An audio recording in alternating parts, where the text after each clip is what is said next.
Jackson comes Callahan Gravel. You'll love Callahan's rock-solid product. Multiple applications include driveways, roads, stackyards, and landscaping. A pothole's worst nightmare.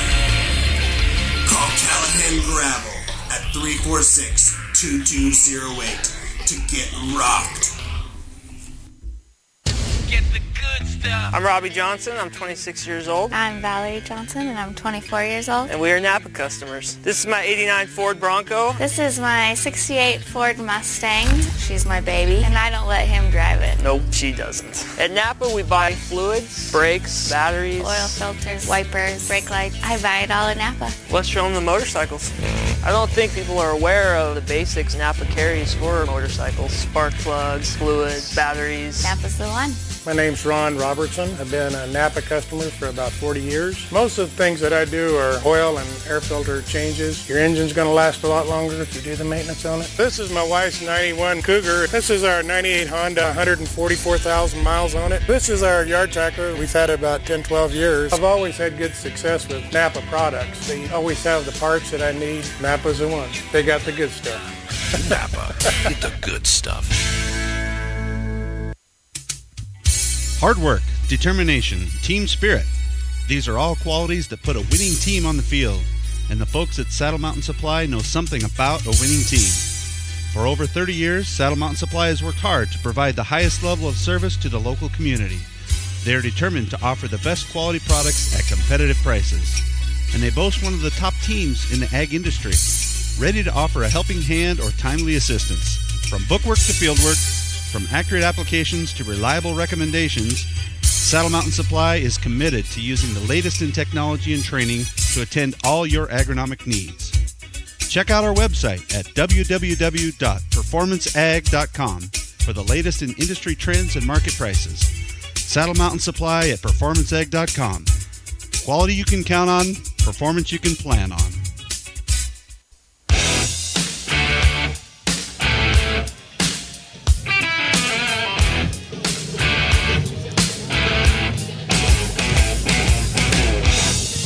Well, Mike, a new year is here, 2016 inaugural game. Couldn't come soon enough. Royal Knights have traveled to the city of Ellensburg to face the Ellensburg Bulldogs. Yeah, there was a little question about that earlier in the day. Some smoke, poor air quality in the Ellensburg area. There was actually some debate that the game may be moved to Royal at the last second, but looks like things have cleared up a little bit here, and air quality looks to be reasonable. So we are here in Ellensburg and ready for the season to get going.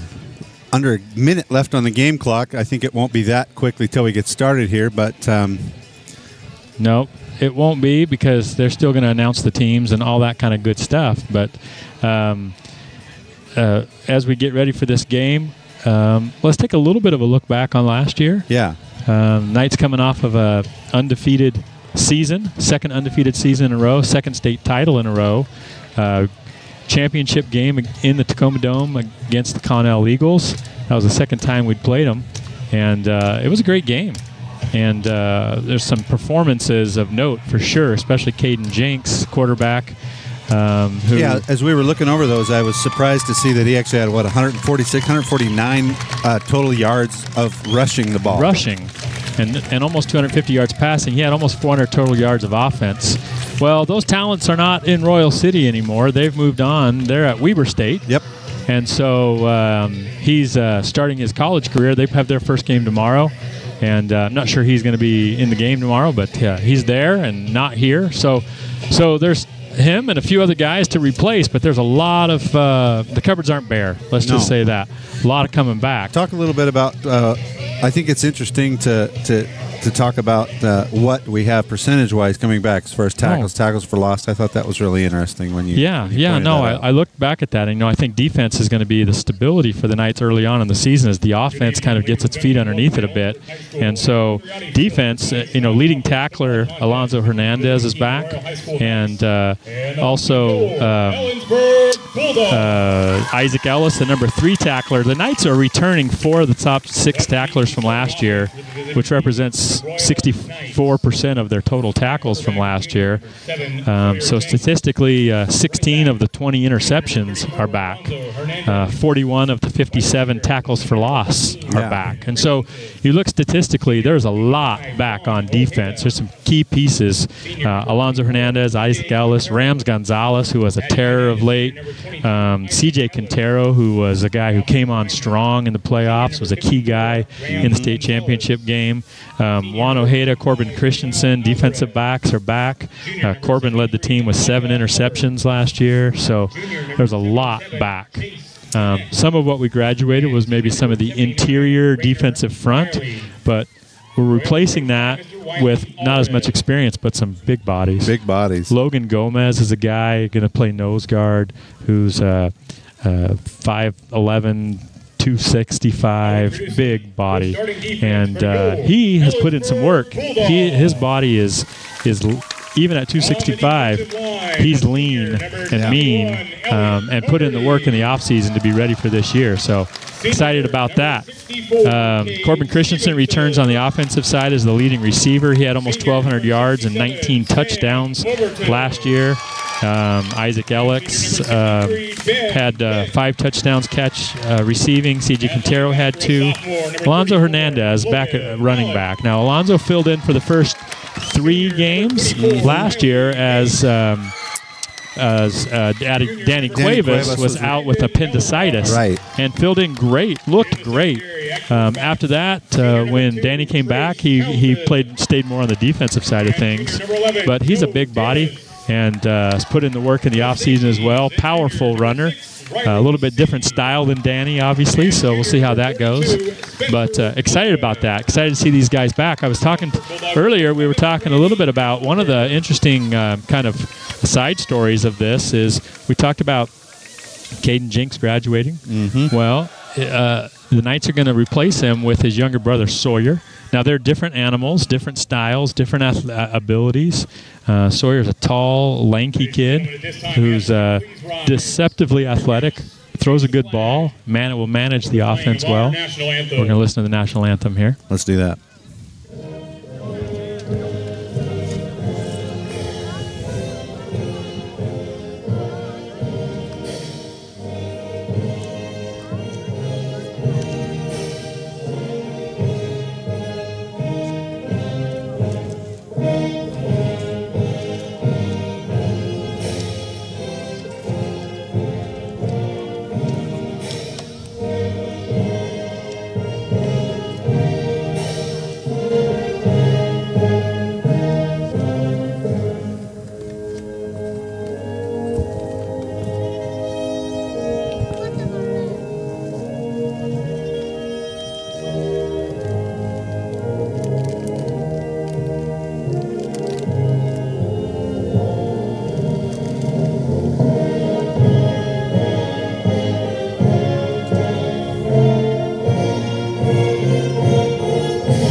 Okay. Well, to get back to what I was saying, Sawyer is replacing Caden at quarterback, and he's put in a lot of work in the offseason. He's made progress, dramatic progress from spring ball up until now. Excited to see him play out. But what I was going to say is the interesting thing is he's replacing his older brother, Ellensburg Bulldogs, in a similar situation. Quarterback last year, number 2, Bryce Helgeson, is being replaced by his brother, a junior, 6'2", Brady Helgeson. And so kind of an interesting thing to note there, a succession, I guess, of brothers coming in for their first varsity starts. They faced each other last year actually as JV quarterbacks, and now they'll face each other as on the varsity side of things. So the Knights and Bulldogs sending their captains out to midfield. Can you get those numbers? Captains for the Knights this year, we got number 22, Isaac Ellis out there. Looked like number 79, Rainer Byerly. We got 54. 54 is Rams Gonzalez. That would be correct. And 14 Corbin Christensen. For the Bulldogs, we got number 24 out there, Riley Mace. Number 71 is not on the roster. I might guess that that's McCartan Brunson. Right next to him, another big boy, number 67, Sam Overton, 6'4", 270, big boy. And number 63 out there for the Bulldogs as well, Ben Vick, 5'11", 175 offensive, defensive lineman. So we always try to observe what happens here, and we miss it 3/4 of the time. Not a stitch of wind. The flag is completely limp. No wind to be had. Because of the overcast, there's no sun that we have to worry about setting in our way or anything like that. So there's just kind of a light overcast haze here that kind of gives a little bit of a glow to the field almost. We don't have. Do we have a way? We're in a new platform here. If you're found us or listening to us, you're not listening to us on Ustream anymore. You're listening through a YouTube broadcasting page. Mm-hmm. We used to be able to see how many people were on. I'm curious if we can actually see that. If you got my or Mike's cell phone number, give us a quick text. Let us know if it sounds good, if something's too high, too low, and we can play with this as we go along this season and try to dial in how we want to do this broadcast as my eyes were down. So my guess is that Royal won the toss and elected to defer. Ellensburg Bulldogs will receive the football to start this game out, and we are minutes away from the start. A smoky start, not too bad, but if you live in Royal, you're used to it by now. Yeah, this summer's been smoky for just about everybody in the area, Eastern Washington for sure. Started out with Canada sending us a bunch of smoke, and then I think we're developing it on our own here. Yeah, I've officially got the butterflies here, Mike. Can you believe it? We're finally here. I haven't let myself get too worked up until I came here and saw the lights, and now these boys are running out. The Knights kickoff team making their way onto the field. Knights in white tonight, away white. They got new pants with a little black stripe partway down, doesn't go all the way down their legs, so a new unique look for the Knights. They've got their flat black helmets, looking sharp. Bulldogs in the dark blue. And they're blue and blue and red. Blue on blue with red belt and red logos. Number 2, Trace Townsend, one of the Bulldogs back. Talk about him a little bit. He played mostly a JV schedule last year, but he had some runs against the Knights last year in our matchup last year and performed well. I was told they moved him from running back to receiver this year. Change of numbers, he was number 17 last year, number 2 this year. CJ Quintero kicks to Conaway on the far right side. He brings it right up the middle. He's going straight up the gut and runs right into somebody. We need to see who that is, because that's right away a Callahan rock solid hit of the game, because brought down, it looks like, well, that could have been number 40. That was tough to tell for the Knights. Number 40 is Elber Padilla as a senior. And he brought it out to about the 27-yard line. There's no hash. There's just 5-yard markers tonight, so we're going to do our best to tell you where that ball is. But we got a 1st and 10 for the Bulldogs, going from our left to right from their own 27-yard line. They're hashes, but they're microscopic. In shotgun formation, fake to the left side, roll out to the right, lets that ball go. It's over his head and falls incomplete. He's brought down right away by Juan Ojeda, and Corbin Christensen was dialed in on that just a little bit late, and the ball was thrown a little bit high and came off the hands of the intended receiver, number 42. That is Conaway.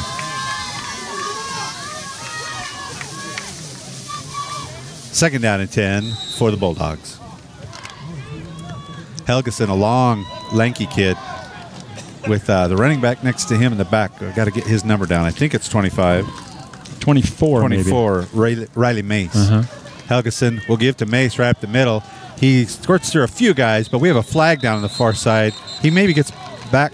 I say it squirts through a few guys, but the few guys were in the backfield. Yeah, he made it back to the original line of scrimmage, but we have a flag on the far side.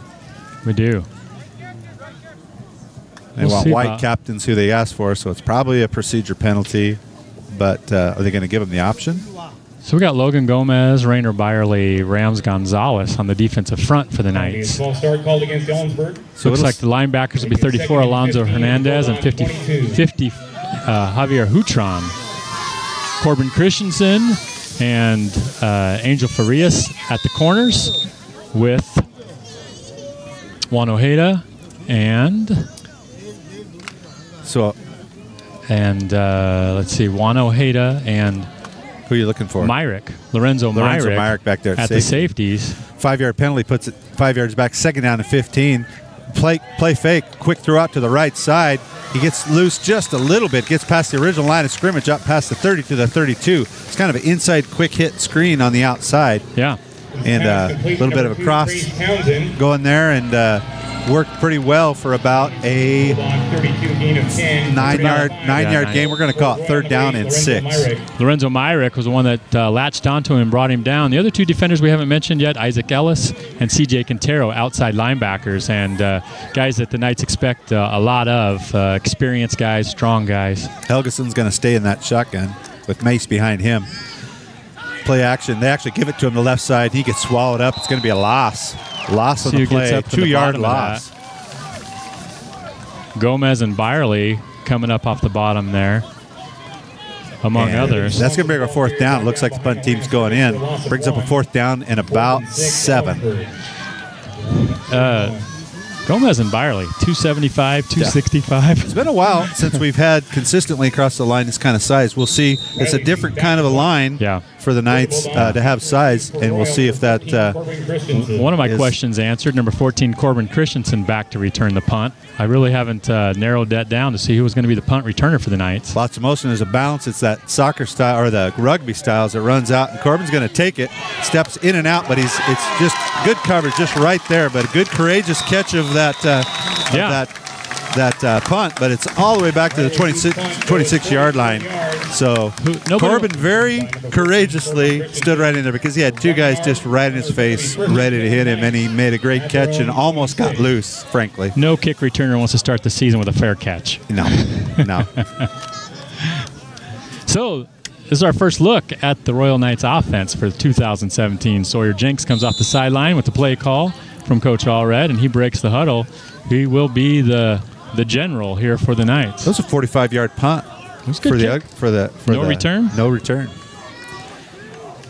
Jenks will start in shotgun. Will play action right down the middle. Caught by Fayers. Just right down the middle. Goodbye. They're not catching him. The fastest guy on the team streaks right down the middle of the field. The Knights going to start off with a quick hit.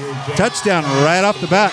Sawyer Jenks play action to Alonzo Hernandez right up the middle. Pulled that ball right out. And Farias was just right past the safeties.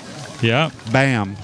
That is one pass, one touchdown, and 74 yards on that play to Farias. Now, Farias is a guy who played on the fringe a little bit last year, got some varsity time, was a key player on the JV, fastest kid on the team. And not only is he the fastest kid on the team, he's also a good-sized body, 6'2", 180 pounds, and caught that ball from that tight end position. Just a nice pass from Sawyer, easy pass and catch. And now we have an extra point. That's good as well. Kicking the extra point, number 20, Oswaldo Guerrero. So after just 2 minutes and 11 seconds into the first quarter, the Knights jump out to a 7-0 lead. You're listening to RoyalKnightsFootball.com.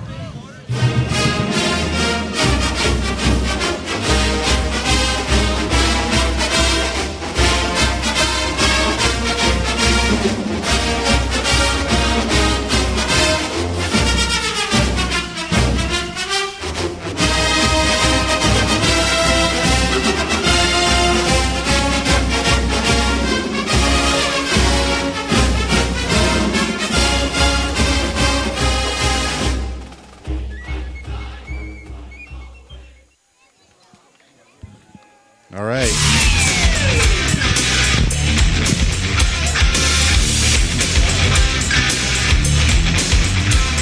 Knights, one pass, one catch, one touchdown as they start the game off with a quick hit. So 9:49 left to go in the first quarter. Knights lead 7-0, and C.J. Quintero will kick good long kick's going to be taken right down to about the 10-yard line, taken on this near side by Conway again. He makes a move to the inside, but he slips, and he's met immediately there to down him by number 4. That's 43, Logan. that's Jack Diaz, wasn't it? Or was it 4? I thought it was 4, but 43 is Jack Diaz, number 4 is Logan Gilbert, and they're going to be key guys on those kickoff teams. So 13 yards to the Ellensburg 22. So here's an interesting thing. Angel Farias with the in on the first play with the touchdown. Yeah. Wasn't listed as a starter. So we'll have to see whose spot he was in. We'll have to see whose spot he was in. And if there's a change, it's going to be a permanent change, or it just happened to be what they want to do on that first play with his speed. Helgeson in shotgun, Mace directly behind him, looking to throw, looks right now. He throws to the left. It's caught inside, but it's covered well. Swallowed up by the Knights out there. Isaac Ellis right there on his outside linebacker position, and also coming up from the outside. Angel Farias. Cornerback. This is an interesting thing. The Knights, the cornerbacks, Angel Farias and Corbin Christensen, the first and the third fastest kids on the team, and they're both over 6 feet. So big, athletic cornerbacks for the Knights this year. So a quick play out to the left side is good for a 5-yard loss. Yeah, second down maybe and 6. 15. Yeah, even 6. Second down and 16. Helgeson takes that. A quick snap, but he gets his hands on it, hands it off, and he's met for another loss. 54, Rams Gonzalez. Rams Gonzalez right in there, and 34, Alonzo Hernandez in there doing what he does, is taking up 2 guys. They're already dealing with him. Yeah, we'll see. Was that a... Yeah, we're going to call that a no gain. Second down and 7. Yeah, Rams is a guy who came on really strong at the end of the year last year. In some playoff games, like against Deer Park, he was practically unblockable. See if he can pick up that rhythm again this year. Third down and 16 for the Bulldogs. Give up the center, tries to pop out the outside, and he meets. We gotta credit who that is, because that was a great read popping out the outside. Alonzo. I'm gonna guess it's Alonzo, but I can't quite tell. But it might have been Lorenzo. No, it was Hutron. Number 50, Hutron. Yeah. He read that real well and just scraped off the outside to the left and did a great job of stopping that. That probably is for a loss. That's why they call him the Who Train. The Who Train. So 4th down and 17. It's going to force a punt. Ellensburg does lots of shifting before they actually finally do it, till they decide what they're going to do. Give lots of looks. Low driving kick that's going to be able to get picked up, I think. Right there, and Corbin picks it up right about his own 43-yard line, shifting in and out. It's going to bring it right up the middle, covered well, brings it out just across midfield. About a 10-yard return. To the Ellensburg 48-yard line. So the Knights are going to have a 48-yard field for their second possession. 7:45 left to go in the first quarter. Knights lead with a quick hit score, 7-0. Hey, I'm trying to think back. I am pretty sure that Caden's first pass was the same thing. Was not a touchdown. Was not a touchdown. Yeah. Well. Yeah. Sawyer's already went up on him. Hopefully, Caden's listening. Yeah. There's no way his first pass was a touchdown. Take that, big brother. 1st and 10 for the Knights. Jenks in shotgun, looks to throw quickly out to that right side. Little over his intended target. C.J. Quintero falls incomplete on that quick out. Yeah, he had him, and it was a pass that was kind of just a quick out, like you said. In order to get much out of it, you got to be able to turn it upfield. But it was too far out towards the sideline. He wasn't able to get to it. Looked like it was a well-blocked, well-conceived play. So I'm sure they'll go back to that again at some point. But as it is, 2nd down and 10 here for the Knights. Hernandez to the left of Jenks as they show some blitz as they hand that off to Hernandez on the right side. He's around that right side, clears across down to is the ball out? We're going to see what happens here. I haven't seen it. Maybe.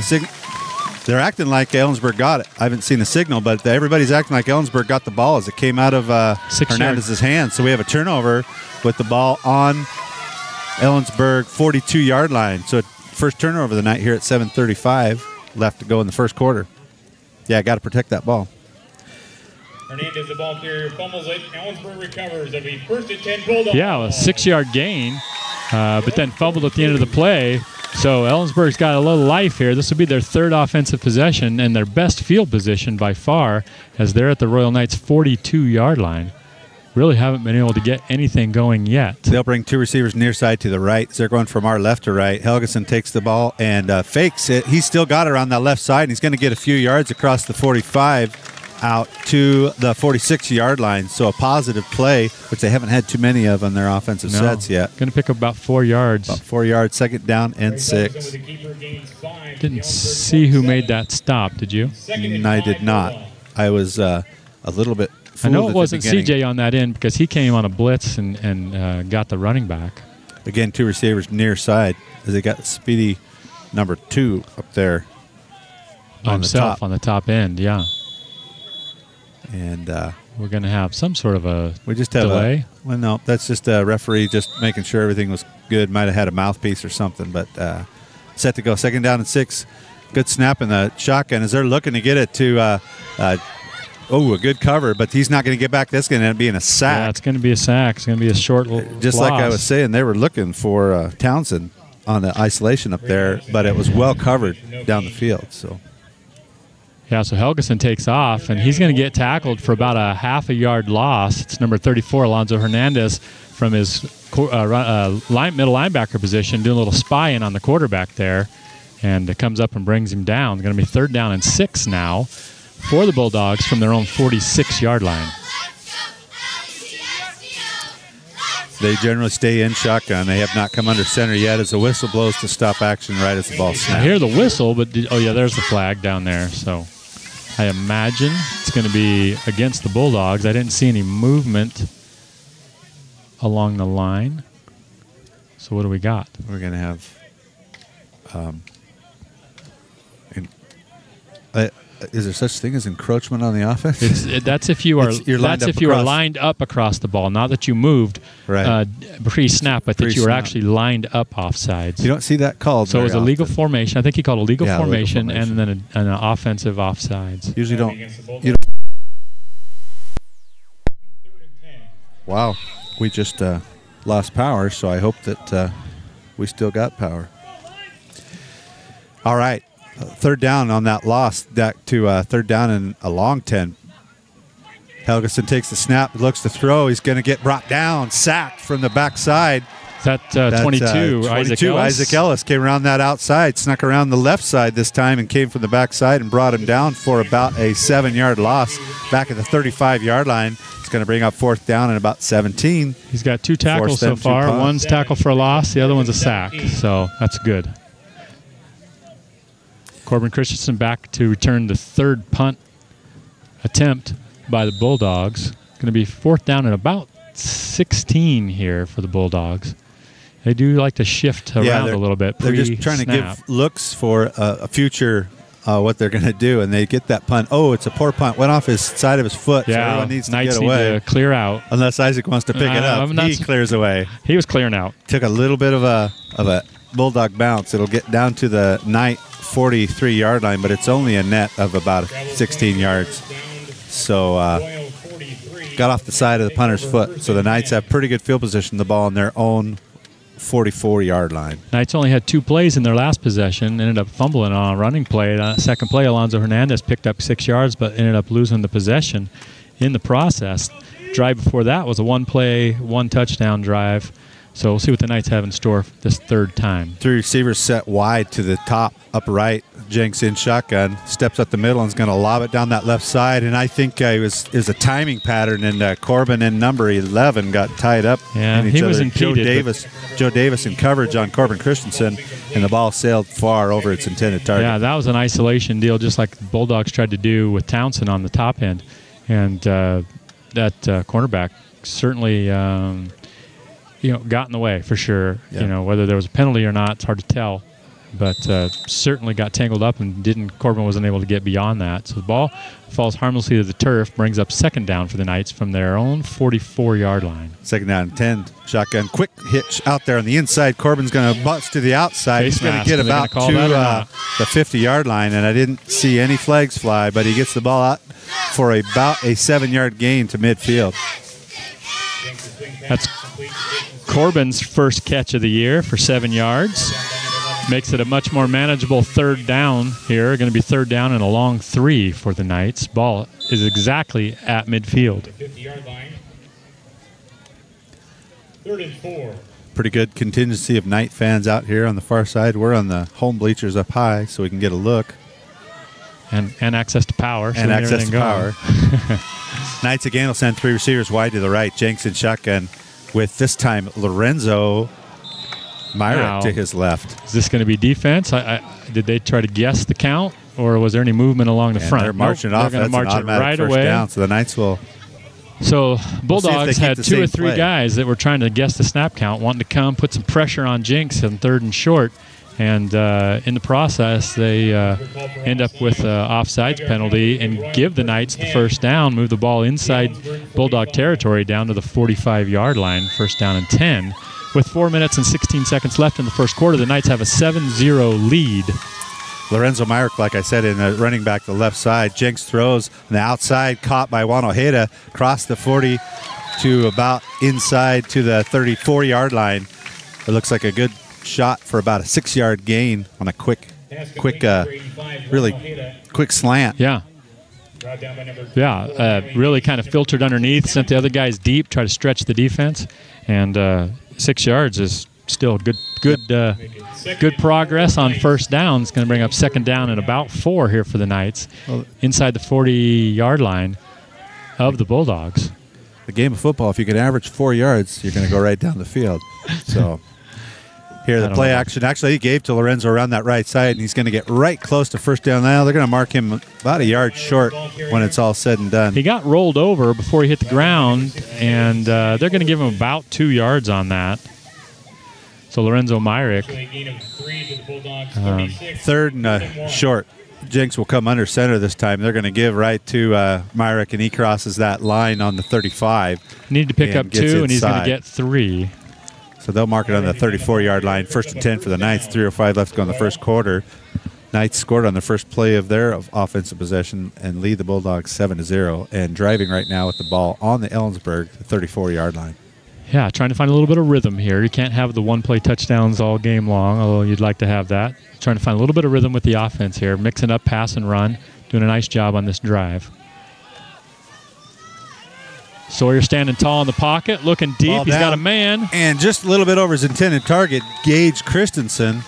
It could have been Juan Ojeda, too. They were both in the area, but the ball... It was for Gage, I think, and then Townsend was defending Ojeda and left his man to come try to help out, made a dive attempt at it, but I don't think anybody was getting to that. It was an overthrown ball intended for number 9, Gage Christensen. And, Sawyer really stands tall in the pocket. He's got good eyes and had time. The Lions giving him time, just a little bit too much on that ball. And the more game time he gets, the more comfortable he's going to get. 2:45 left to go in the first quarter.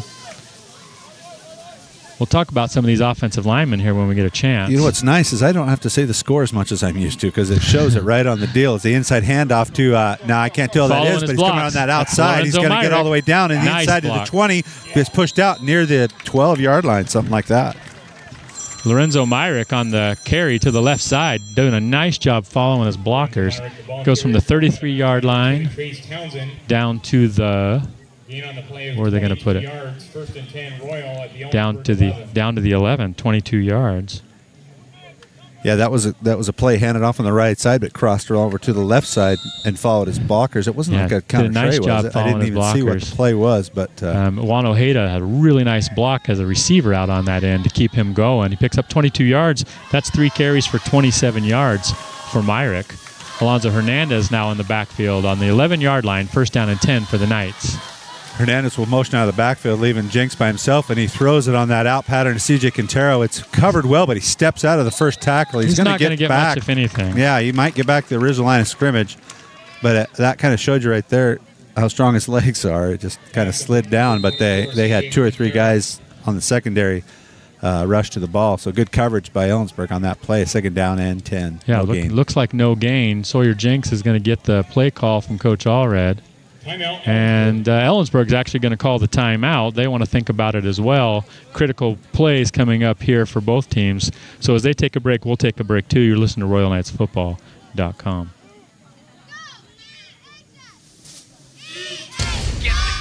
My name is Chris Culbertson. I own Colby's Greenhouse. We grow 3 to 4 million plants a year. We put 1 million miles a year on our rigs. We service a dozen farm vehicles. I've been a good Napa customer. This is the first business truck that I ever bought, so it's had a lot of Napa parts. One thing I like about my local Napa store, I just call them up and say, hey, They know who I am. I would recommend that anyone shop at Napa. Great prices, great availability, excellent warranty. Napa's the one for us. Napa, get the good stuff. Let's go. Yeah. For those of you that want to know what we're all about, it's like this, y'all. Well, the Knights still coming out of their huddle. Now they're going to break it as Ellensburg will join them on the field. Coming out of this timeout, 2:15 left to go in the first quarter. Knights lead 7-0 with a 2nd and 10 with the ball about on the 11-yard line. Out of the timeout, 2nd and 10, Royal. Brandon Jinks telling us that Caden's first play was a fumble. Nice. 2 receivers near side to the left. This time Jenks will be under center. Will play action to the right, roll out to his left, lets that ball go, and it's going to fall short, and probably a good thing. I think Sawyer actually nosed that into the ground because there was good coverage by number 34. Yeah, what he didn't see. Now, of course, this is all new, but what he didn't see was C.J. Quintero coming across the back end, wide open at the goalpost on the backside. That'll come. That will come as you watch film and realize as you check off.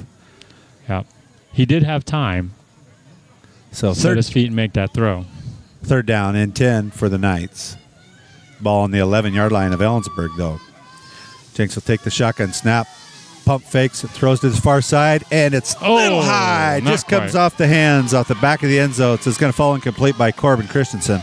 Yeah, Corbin got behind his guy, and it would have been an acrobatic catch for sure. That'll have to get thrown just a little bit quicker in the future. Okay. It was just a little bit late, and so the Knights will have a 4th down. I'm going to guess they're just going to try to go for this and get a first down or a score. They're just a yard short of the goal line. The ball on the 11. Sawyer's getting a play call from coach, so we're going to go for it. 4th and 10 from the 11. The Knights are going to go for it. I'll tell you one thing. Sawyer 2 minutes left in the first quarter. One thing Sawyer will never have trouble with is seeing over his line. Yeah. He is getting taller every day. For sure. I think he grew 3 inches over the summer. 3 receivers near side to the left. The Knights spread the field with Myrick in the backfield. Is there going to be pressure coming? And he's going to try to get away, and he's going to get brought down as they brought the pressure. Number 54 came from the backside, Brandon Melgard, and ultimately just was not able to get away from that pressure. As I didn't see who the number was that pressured him at the first. 54, I believe. 54 is who got him. There was someone that just before that pressured him out too. And it's an 11-yard loss on the sack there. So the Bulldogs will take the ball over on their own 22-yard line. Just under 2 minutes left in the first quarter. They trail the Knights 7-0. Minute 58 left to go in the first quarter. Number 66, Ryder Eiler's into the game. Race is the little brother. Race is the little brother.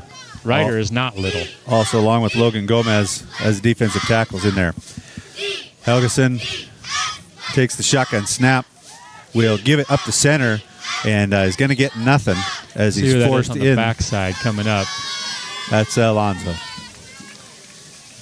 No, that's not. That's Rams Gonzalez. I saw the 4 and thought for sure it was Alonzo, but it's a 54 Rams Gonzalez. Going to be no loss. Rams Gonzalez is a guy. You watch him walk around in the hallways at school. He's got a baby face. Looks like he's about 13 years old. Yep. But slap him on the back and you realize he's got a little bit of muscle on him. Just a little bit. It's going to be 2nd down and 10 from the 22-yard line for the Bulldogs. One receiver wide up top as they keep it in tight. They'll play action fake and throw it down his far side, and Corbin's got his hand on it, and he really wanted both hands on it, but he knocks it down incomplete. Well pass intended for number 6, Riley Seed. C.J. Quintero from his outside linebacker position coming in, putting pressure on, getting his hands up, making it difficult for Helgeson to see the target, and then Corbin got a hand up and tipped that thing away.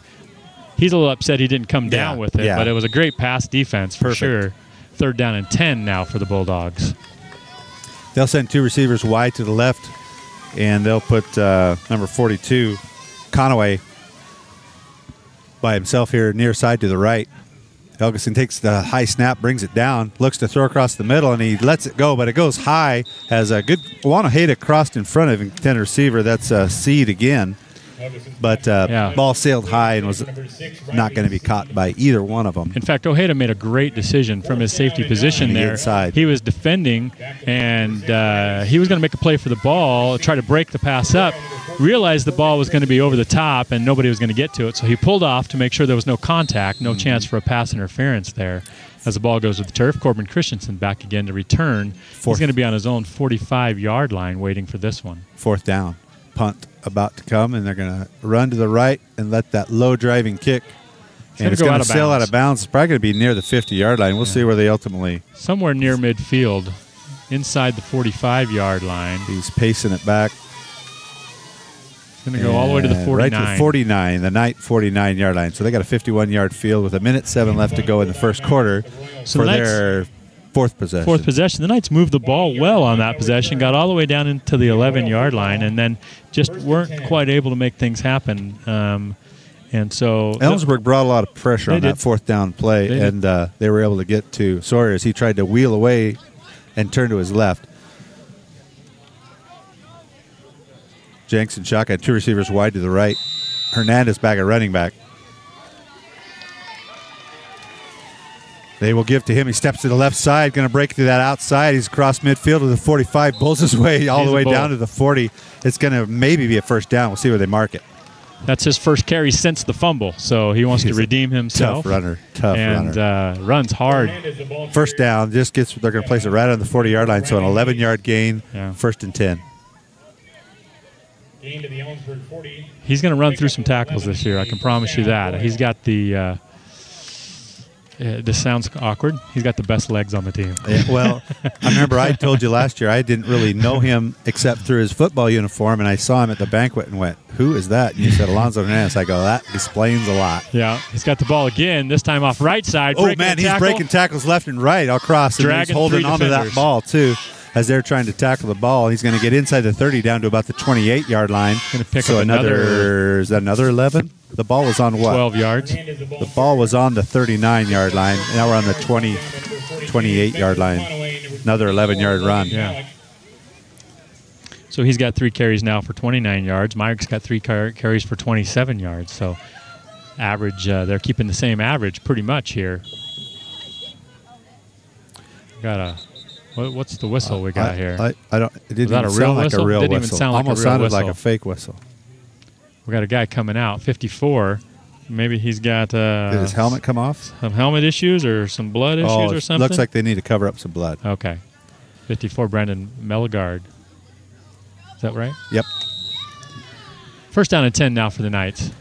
This time the play action, quick throw. It's knocked up in the air, and Corbin tries to get to it, and it's going to fall incomplete, which is probably the flag throw goes after the play. If they throw that flag on Ellensburg for unnecessary roughness, I don't really like that. It came from the opposite side of the field, so I'm not quite sure what that might be.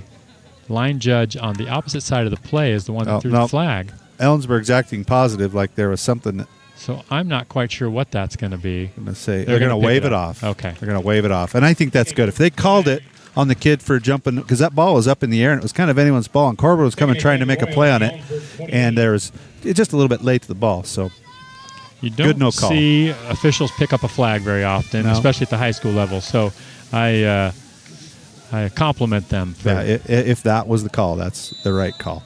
Second down and 10 now for the Knights from the left hash. 34 seconds left to go in the first quarter.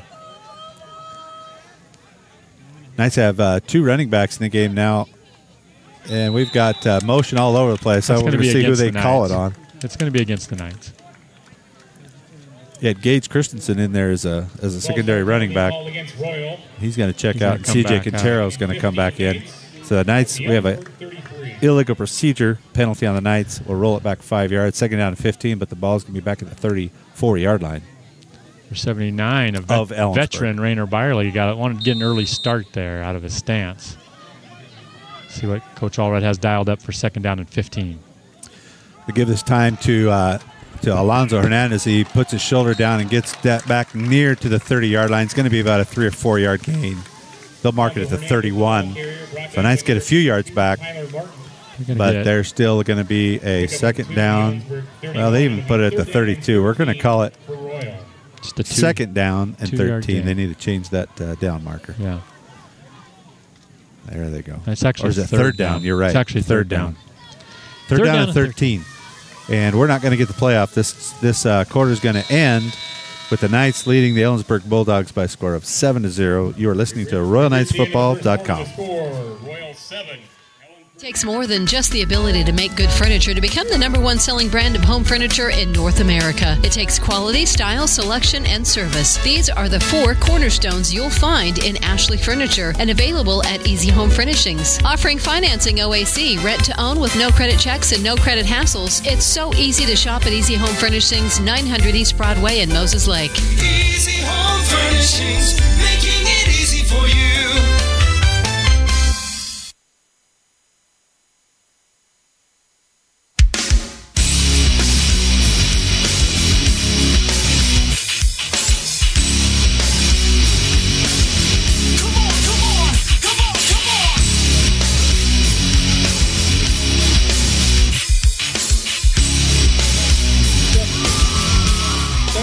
At Napa Auto Parts, we know the trucks are as Second quarter is going to begin with the Knights with a 7-0 lead, and we're going to flip sides of the field. So the Knights will now be going from our left to right, Ellensburg from our right to left. Brooklyn Pizza, Pink with Envy. The Knights have a third down and about, they don't have them set yet. I think it's third down and about 13. 12 or 13, right. And they've had the ball for the most part in Bulldog territory, just not quite able to get to punch it in other than that very first play. Yeah. So good opportunity here for the Knights, third down and 13. They don't have to get it all. They need to get part of it. They need to pick up 9-10 yards here, I think. Give them a manageable down and distance if they decide to go for it on fourth. 2 receivers near side with 2 running backs in the backfield with Jenks. So they will play action to Alonzo Hernandez. They throw across that inside and goes off the hands of Juan Ojeda. He needs to grab that. It's a little behind him, but it was catchable. Very catchable, as he would have been right there first down yardage. So it's going to leave the Knights with a third down or fourth down in 13. Down at 13. This will be the second time the Knights have gone for it on fourth down and 10 or longer. Yep. Last time came up short. In fact, they put pressure on Jenks and ended up sacking him for a 11-yard loss. Yeah, on some of those passes, Sawyer's just a little bit behind. That one was definitely catchable. And those things will just keep getting better as the season goes along. They will. They'll get a feel for each other. Sawyer definitely throws a different ball than Caden. They'll get used to that. All right. Fourth down and 13. Jenks will stay in shotgun as we have probably going to be a timeout. Timeout by Coach Allred is my guess. Let's see. Yep, they're going to charge that timeout to the Knights. Timeout called by Royal. We'll take a timeout too. We will. You're listening to RoyalKnightsFootball.com. On the information superhighway, it's time to experience Saddle Mountain Wireless. High-speed wireless internet for as low as $30.95.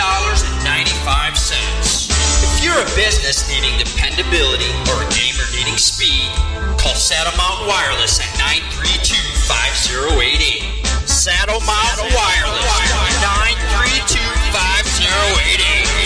Super fast internet is here.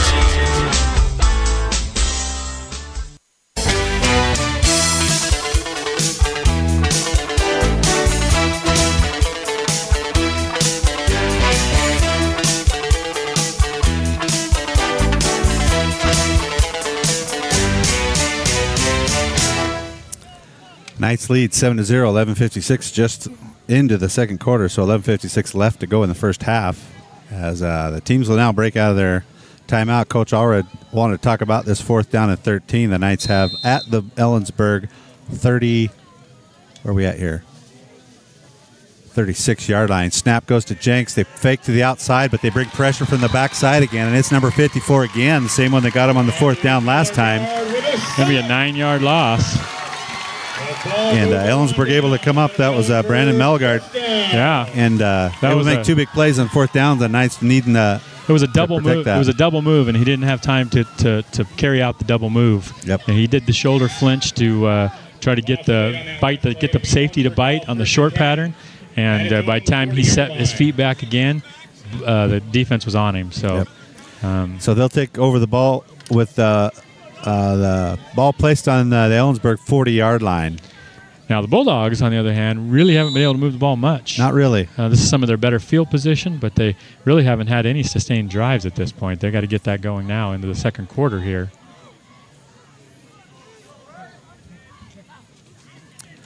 Take and give to the running back in the backfield. He does make a move to the inside. He's going to get positive yards all the way out to about a 5-yard gain out to the 45-yard line. So it might be one of the more positive plays for Ellensburg of this game. That's number 33, Henry Reinert. Alonzo Hernandez and Hutron together in on that stop. Hutron coming up just a little bit gimpy there. We'll see how he is able to walk that off. He's going to stay in the game. Riley Mace will come back in the game as the running back behind Helgeson. 2nd down and 5 from the 45 for the Bulldogs.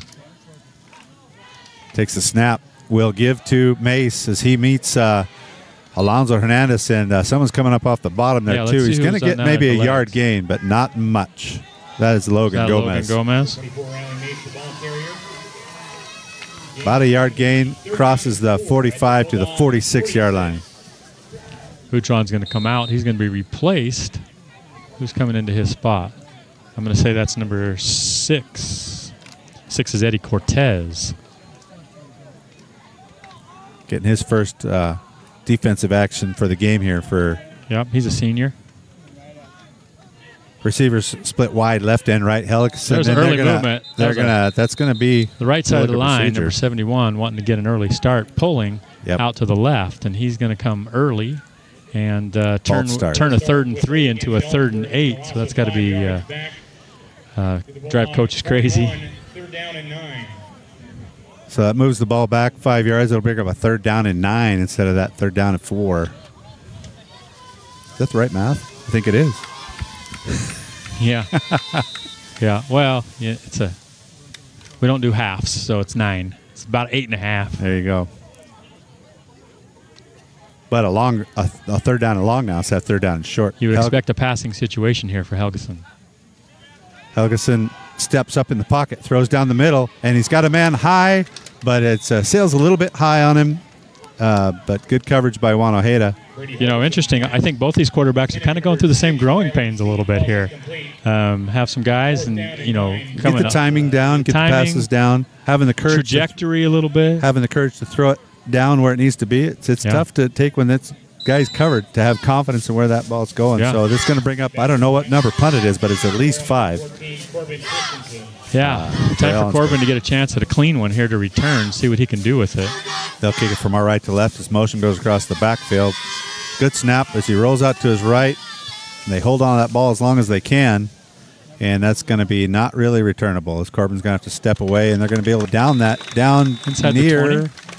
No, it's going to be inside the 20 down to about the 16 or 17-yard line. Yeah. So ultimately takes a pretty good roll where the Knights going to have a long field. One of the longest fields for the Knights. 10 minutes left to go in the first half. Knights lead 7-0. So the feel is that the Knights have been in control of this game. The scoreboard reflects it as a close game, and anything can happen with 2 quality programs and 2 sets of quality coaching staffs. So the Knights really need to do more than just move the ball. They need to get some points on the board here and try to get some separation. Knights will bring 2 receivers left and right, spread the field with Alonzo Hernandez to Jinx's right in the shotgun. They'll give it to the man across, or actually give it to Hernandez across the far side. He's going to break a tackle. It's going to be 1st down and more, as they had a crisscross in the back, and they fooled me. And he horsed his way all the way out to the 32, 33-yard line. It's good for, looks like, 13 to 14 yards. From the 16 out to the 33. 32. So it's a 16-yard gain. He's going to they need to order a couple number 34 jerseys, because there are going to be some ripped jerseys, guys hanging on his back. And order them a little bit tighter next one you order. 1st and 10, the Knights going left to right. Jenks will take the shotgun snap again, hand off to Hernandez, but he's going to get kind of strung out and pretty much brought out of bounds. Good defensive play there. 24, I think Riley Mace, I think, is the linebacker that came up. Tried to go to the short side of the field and ran out of field. Yeah, he's going to get no gain on that play. That's 6 carries for 47 yards for Alonzo. 9 minutes, 15 seconds left until halftime. The Knights have a 7-0 lead, and they have the ball. they're in their own side of the field, but their own 32-yard line, 2nd down and 10. Jenks quick throw out to the left, caught by Corbin Christensen, tries to make a move in and out. He's going to get first down yardage just a little bit more out to about the midfield line. They're going to mark him just short of midfield, looks like. But a 1st and 10 for the Knights. That's short of the 45. 45? Oh, you're right. You're right. 13 yards. We'll call it the 44. Knights got a 1st and 10. Good completion there for Sawyer. Hopefully gives him a little confidence. He's had 3 or 4 incompletions in a row. Some of them weren't necessarily his fault, but you need to get that confidence. And Corbin's a guy you can go to get that confidence. 2 receivers near side, 2 stacked up top, and we've got now, was there movement on the offensive side, see if there was any or was that flinching. The defense? There might have been a little flinch. We're going to find out. They're going to walk it off. They're going to walk it off defensive encroachment. Yeah. So let's talk about why they're doing this. New face. Yeah. New face, number 73, Micah Albert. Micah Albert starting at center for the Knights, 6'1", 250-pounder. Just moved to Royal over the summer. Yep. From East Wenatchee. He apparently saw a lot of time, started for the East Wenatchee as a sophomore last year, just a junior this year. Jenks hands off to Hernandez. He tries to string it out to the left side to the short side of the field again. He might even lose a yard in trying to get that out, as there was a little bit of miscommunication. Sawyer doesn't look too happy on that one. It just was a bit of mismatch in the back. Not mismatch, but a mishmash. Happy to have Micah Albert here starting at center and experience at the position. Like I said, started for most of the year last year for Eastmont High School. His dad took a job in the area, and so he's with us, and great addition. Yeah, came to summer workouts. Ended up going to camp with him and enjoyed his time, and I think he's pretty happily here, and that's good to hear. 2nd down and 6. Jenks takes the shotgun snap, pump fakes, going to throw it up high. He's got a guy right there in stride, Corbin Christensen, and it's going to be a touchdown. Is that Corbin? Yep, it is Christensen, 52 yards, and that was Jenks to Christensen that we're familiar with, and it looked just like it's been the last like it's year. Supposed to, yeah. And good separation. They did that good shoulder pump fake and got that big bite. So Knights score on 2 big plays in this game. Knights able to generate some offense. We'll talk about it at halftime how much offense there is. Ellensburg not able to generate nearly as much offense, but the Knights are going to jump out to a 13-0 lead right here pending the extra point.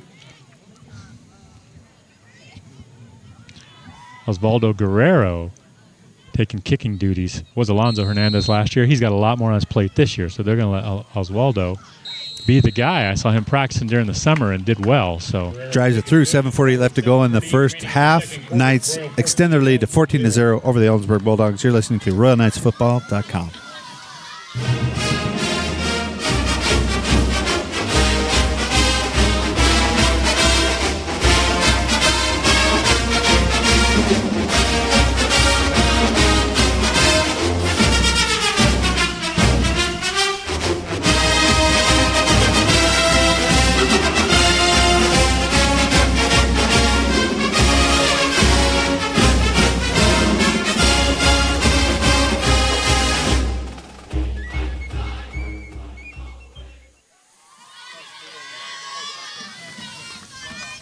You gonna give me a song, man, or not? We're gonna come out sold. There we go. Yeah. Hey, it's my first game too. You're right. We are not in mid-season form yet. So the Knights, good long play on that. Good 52-yard pass and catch. Double move sort of. No, it wasn't even double. I don't even know if it was a hitch and go or anything like that. But there was definitely Sawyer gave that dip of the shoulder and trying to draw the safety up and able to get separation and just in stride. Nice pass. Nice high kick, and he's taken right about the 10. He's pretty consistent right to the 10-yard line. Townsend gets the ball, and he gets popped by Jack Diaz. Jack Diaz. And he's pretty excited about it. Comes off that side. He should be excited. He's a missile. And I think he might have been the guy that did that first play. I think it might have been him that we noticed that big hit right at the first of the game. Yeah, he's a junior, 5'10", 175-pound linebacker, but he's going to be, he's going to be a special teams guru this year. And he'll find his way onto the field as well on defense, especially a little bit on offense as well. But special teams so far, he's been star. 7 minutes and 44 seconds left in the second quarter. Knights just go up 2 touchdowns, 14-0. We're going to have Ellensburg with the ball on their own 20-yard line here. Helgeson he tries to slowly put some fake, and he gets that ball a little too high, falls incomplete. But that was a really slow molasses moving play as they had 2 moves on the fake on the handoff, and then the ball ended up getting sailed over the was it 42 that was intended for? The problem with the slow developing play is nobody told Isaac Ellis it was a slow developing play. And he was right he was there. coming. He was right there in Helgeson's face when he turned to set his feet and make that throw out to the left side, to the sideline, and Helgeson wasn't able to make an accurate throw. 2 receivers near side to the left, 1 receiver up top. Helgeson I think he's got Mace behind him. We'll see, but he's going to throw that ball over the middle, and it's a little behind his intended receiver, and it's way behind, and he and Juan Ojeda get Townsend mixed had a up. seam. Townsend had a seam. He was open. Ojeda had to come up and try to recover, but the ball was thrown kind of short and behind Townsend. So I'm sure he's frustrated because he's got speed. If he gets the ball in the open field, he's going to be tough to catch up to. It's going to bring up 3rd down and 10. He's reminiscent of the Brown twins, Cash and Cole. Yeah, sure. Yeah, I can see that. About the same size and got a thick body that's got some strength to their speed. So yeah, real familiar to Knight fans. Helgeson takes the shotgun snap, and they're going to play action. He's going to keep it, tries to throw it here on a long play to the outside, and it's good coverage by Farias as I think a little bit of a miscommunication on where that ball was going to end up. And Angel was about the one who had the best shot at Angel used his hands and got a good check on him at the beginning of the play. Legal. You can do that. Just can't hold him, but you can check him before the ball's in the air. And held him up, and Helgeson's ball just went up over the top. Going to be 4th down and 10 now, still from the 20-yard line. Knights forcing the punt team for Ellensburg to have a bit of a workout. This is probably 6th or 7th punt of the night.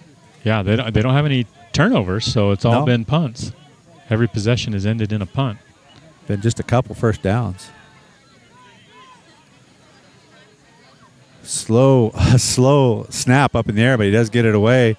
And that running get away from the ball as the Knights are getting. Lorenzo Myrick wanted to block his guy, blocks him to the ground, but realizes everybody's telling him to get out of the way. If you could hear through there, you could hear Corbin yell, "Get away, get away." That was, and we're on the opposite. Yeah, that was no Knight fans. That was simply Corbin yelling, "Get away." Right. And when you do that rugby style runabout sort of punting style, it does get your team a chance to get down just a little bit more. Yeah, that's the whole idea, is to get your coverage down there, and so the guy doesn't catch the ball with full head of steam and 10 yards before anybody's on him. Yeah. There are some risks with it, but that's the whole idea. 7:20 left to go in the first half. Knights lead 14-0. Love to see Sawyer get the confidence here with maybe consecutive touchdown drives. We've got something going on. We're talking about equipment. To something on. That's Manny. Manny. Oh, he's got some sort of a bracelet or something on. I don't know. And so he's taking that off. And Corbin's Manny Alvarez, another new starter at right tackle. Corbin's stowing it. All right. Takes the snap. It's going to throw it down that right side. It's going to end up a little bit far. And CJ got tangled up. And that number 11 has been tangling up some of our route runners and messing up the timing. There's a lot more leeway before the ball's in the air to do some of that. The rules are a little different than, say, NFL. Joe Davis is who that is. And he's also made a couple nice open field tackles for the Bulldogs. He's been a pretty good defender.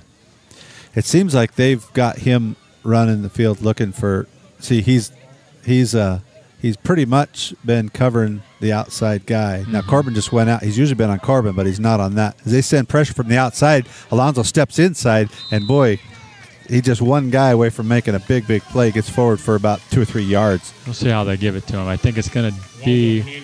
They brought that outside linebacker on a quick stunt from the outside, and he was able to step inside, but the safety was able to come up and stop that from being a big play. 3-yard gain, 3rd down and 7. Number 67 for the Bulldogs. That's a big boy. It's Sam Overton, 6'4", 270-pound senior at tackle. 3rd down and 7 for the Knights. Jinx has 2 running backs this time. Gives to Alonzo up the middle. He's going to bull his way across the first down yardage down near the 43-yard line. He's going to so a good first down run for the junior.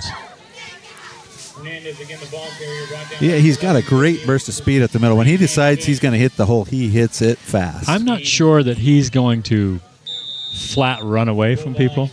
But he's got enough speed. But he's got enough hip and he's got enough strength that this 10, 13-yard gains, we're going to just see those pile up. You're going to talk about his legs. I'm going to talk about his hips and his strength and his glutes, we'll call it. And he has got a lot of strength. Really going to be hard to tackle in a lot of circumstances. Jakes throws that ball quick out. Oh, it came off the ball out the hands of Hernandez, but it was a forward pass, incomplete, as they all scrambled to see if that was a So that's lateral, a drop. But it's that's not. a drop by Hernandez. It was a totally catchable ball. I think he realized that he had some green space out in front of him and wanted to get turned upfield a little bit early. So that's a stat that's going to look bad for Jenks, but it's really Alonso needs to be a little more concentrated there and pick that ball up. So second down and 10 now after that. First down by Hernandez and then a drop. Going to be second down and 10 for the Knights from the 43-yard line of the Bulldogs. Corbin by his lonesome down here on the near side as they look to the left, and they're going to throw to the left, and it crosses that middle. Tight. Wow! Off the hands, and it's going to be caught by Gage Christensen for a touchdown. Wow. As number 82 went up to try to make a play as a little over his intended receiver, and the safety crossed in front, number 82, and that is Tyler Martin, and the ball just went off his hands, and Gage was still in full stride and just fell right to his hands, just a gift. And Gage will take it. 43-yard touchdown. So will Sawyer. Now that's one where it's Sawyer, pretty courageous throw. Courageous throw. It is. I'm not sure I'm ready for him to make courageous throws like that yet. To force that into double coverage like that, I'm glad he has the confidence to see that and to want to do that. I'm not quite sure I'm ready to see him do that, but it worked out. That ball was tipped, and Gage kept his momentum moving forward and realized when it came up over the top on the tip, came into his arms, and there was nobody else there. 43-yard touchdown. So big break for the Knights there. 6:04 left to go in the first half. We're moving slow because there's been lots of passing and some incomplete passes, but the Knights can extend their lead to 21-0. You're listening to RoyalKnightsFootball.com.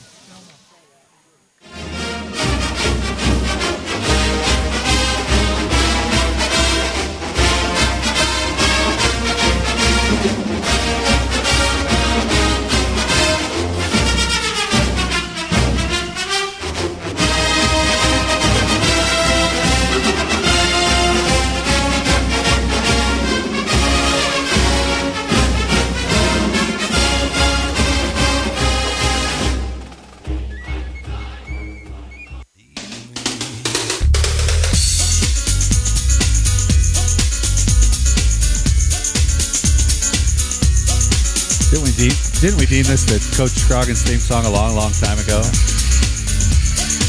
Knights lead 21-0, 6:04 left to go in the first half. So this is what Sawyer has. 3 touchdown throws of 74 yards, 52 yards, 43 yards. There you go. Yeah, he wants his completion percentage to be a little higher than it is. Sure. But Knights having some success and some real fortune on that last one. Ball's going to hit the ground. And Townsend's going to scoop it up right about his own 12-yard line. Oh, he gets popped again by, I think that's Logan.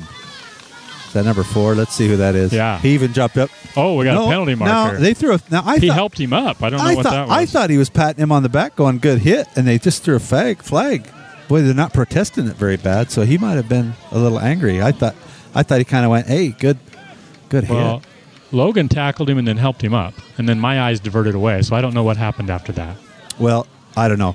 From here to me, it looked like Townsend kind of went, hey, that was a good hit, but they're kind of debating. Oh, pick up the flag. Pick it up. Pick it up. Pick it up. Wave it. We need our Jeopardy theme music. I got it. Do you? Somewhere. Where are we at? Where's it at? Again, preseason form we are. Nope, they're going to run it off. They're going to run it off halfway to the goal. I don't know. I'm not close enough to hear if there was anything, but unless there was words or something like that, I don't know. I don't like it. Didn't look that bad to me. I don't like it, even though it's they've been letting it play, and they've been letting the defensive backs play too. Yeah. So some rotations for the Knights on defense. Number 68, Daniel Paxton in on the defensive line.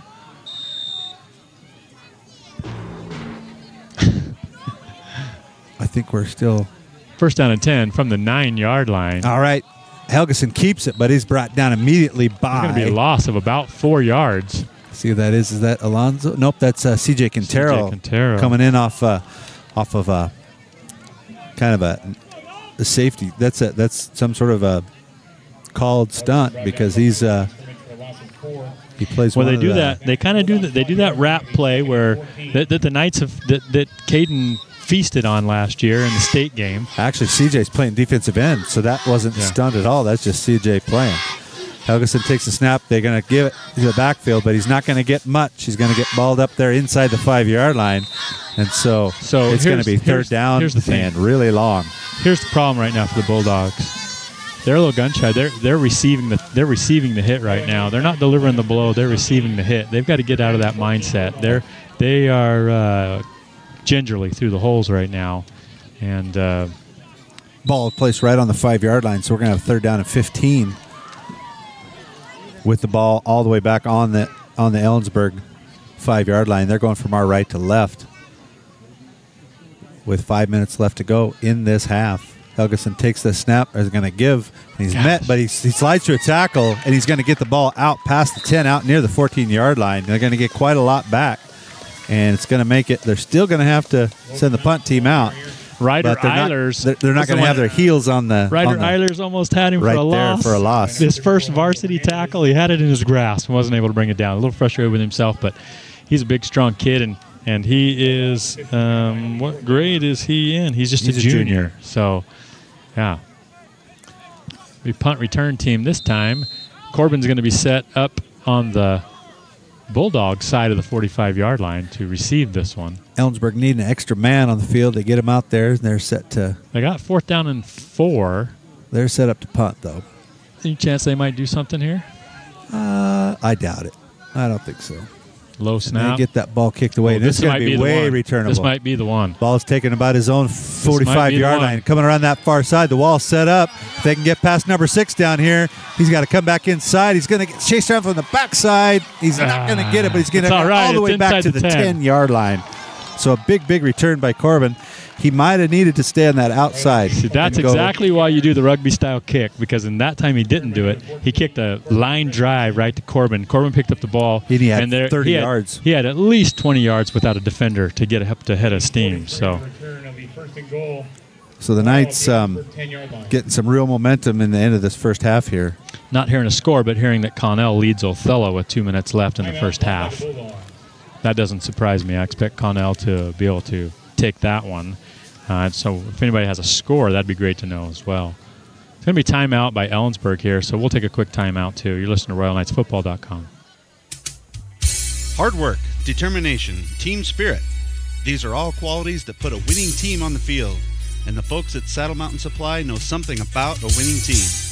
For over 30 years, Saddle Mountain Supply has worked hard to provide the highest level of service to the local community. They are determined to offer the best quality products at competitive prices. And they boast one of the top teams in the ag industry, ready to offer a helping hand or timely assistance. From bookwork to fieldwork, from accurate applications to reliable recommendations, Saddle Mountain Supply is committed to using the latest in technology and training to attend all your agronomic needs. Check out our website at www.performanceag.com for the latest in industry trends and market prices. Saddle Mountain Supply at performanceag.com.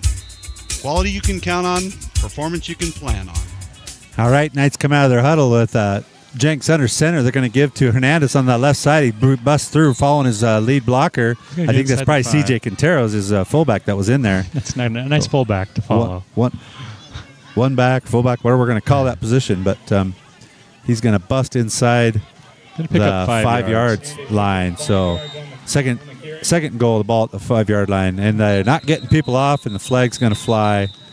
And Ellensburg just didn't quite get enough people off. So that's going to slide that ball up to the 2.5. It's going to be half. It's going to still have a 2-yard or a second down. So after fumbling on his first carry, Alonzo Hernandez now 10 carries for 63 yards. That'd be 6.3 yards per carry if I'm right. You are right. You are right. So when he has 20 carries, it'll be easy again to tell me what his average yards per carry are too. We got a timeout here, but let's just stick here and keep our fascinating conversation going. You know, let's talk about the game so far. The score: 3 minutes and 14 seconds left in the first half. The Knights lead 21-0, and they have the ball 2nd and goal from the Ellensburg 5. Started off with their first possession, a quick strike right down the middle to Angel Farias, and the Knights. This is kind of, to be honest with you, this is kind of what I expected maybe the final score to be, or the final game situation. We got a score: Connell Eagles 14, Othello 10. Okay. By our who's giving us that? By our trusty Connell Source Weston. Oh, Nielsen. okay. And thanks. He's listening in too. So, spread the word. It's a good source to. It's going to be easier this year. I think you're going to be able to get the information better. You're going to be able to just get on YouTube and listen in and find out what scores are around the league. Is the give to Hernandez, and I'm about to say he scored, but he's going to get stood up right at the goal line. Looks like they're going to stop him just short. Looked like he was going to get in, and then he just didn't fall forward. It'll bring up a 3rd down. Going to pick up 4 yards and bring up 3rd down and 1 for the Knights. Just under 3 minutes left to go in the first half. So Knights lead 21-0, but for the last 3 years, 3rd and goal from the 1 is a quarterback sneak. What is it this year? Yeah. It's when you got CJ and, well, I don't even know if that's CJ. I don't know that fullback is in there now, but you got Alonzo. So you're going to turn around and do a lead play with Alonzo, and he's going to get in there and score. And he does. They give him the score. I want to see who was that fullback, because he buried that block. I want to see who that is. He buried that block. 50-something, looked like a lineman they put in the backfield. Well, we're not going to get our answer, but it could have been Hutron. Oh, it's Hutron. That's who it was. 50. It was Hutron. It was Hutron. Okay. Yeah, absolutely. He buried his guy. You see him walking down the hall, and he's Alonzo. got a big giant mop of hair and big black glasses, and you just go, "You are Javier Hutron." I just love seeing these kids out of their football uniform, because some of them don't. We talked about Rams earlier, just with a real baby face. Walking down the hall, they're not going to impose intimidating figure upon you. No, they're not. But on the football field, yes. We're got some motion. Knights are going to go back and have to kick it 5 yards back. So it'd be a good test here for Guerrero. Well, just don't change anything. That's the trick to these deals. Corbin Christensen, the holder. Who is the snapper this year? Let's see if we can figure out who that is. Good snap. Kick is up and looks good. And it is. 2:35 left to go in the first half. Knights extend their lead to 28-0. You're listening to RoyalKnightsFootball.com.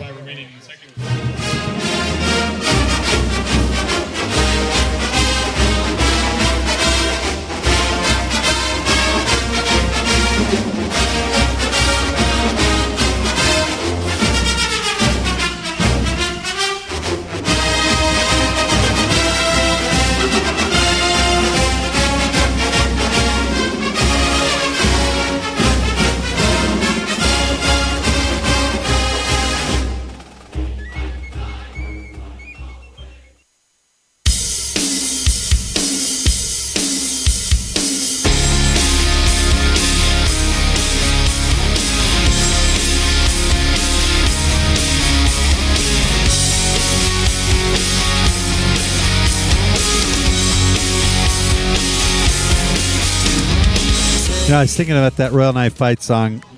I thought it was 12 years, but it's been 11 years ago we started this deal. Yeah. That's the first thing we ever did with this deal is found that LSU fight song and made that. That's the first thing we ever did, and now here 11 years later we're still able to bring this to you as though it returns up the middle. And there's a few shifty good moves that he does and gets across the 30-yard line. Yeah, that's a different guy back there. That's number 82. 82, Tyler Martin, a junior.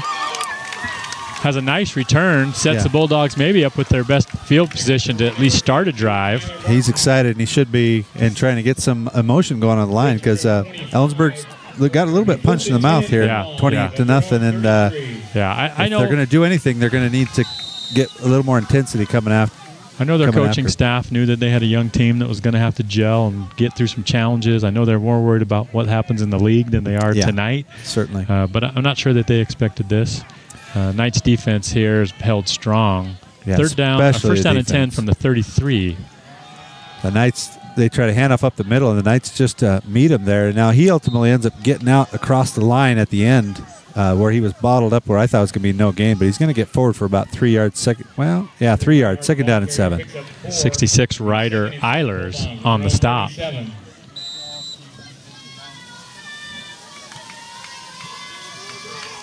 Let's see. Glad to see Isaac Ellis out there. He's still out there. Yep. Ball about on the 37-yard line of Ellensburg, going from our right to left. Helgeson will take the snap. They'll hand off in the backfield to number 24. That's Mace, and he's bottled up, but didn't finish up the tackle. But a lot of other Knights came along. And Alonzo Hernandez is the one that follows up and makes sure things happen. But Angel Farias was the first one to get to him. Oh, that was Eddie Cortez. No, it was Eddie Cortez. It was Eddie Cortez, and I don't know if he's mad or if he kind of tweaked something.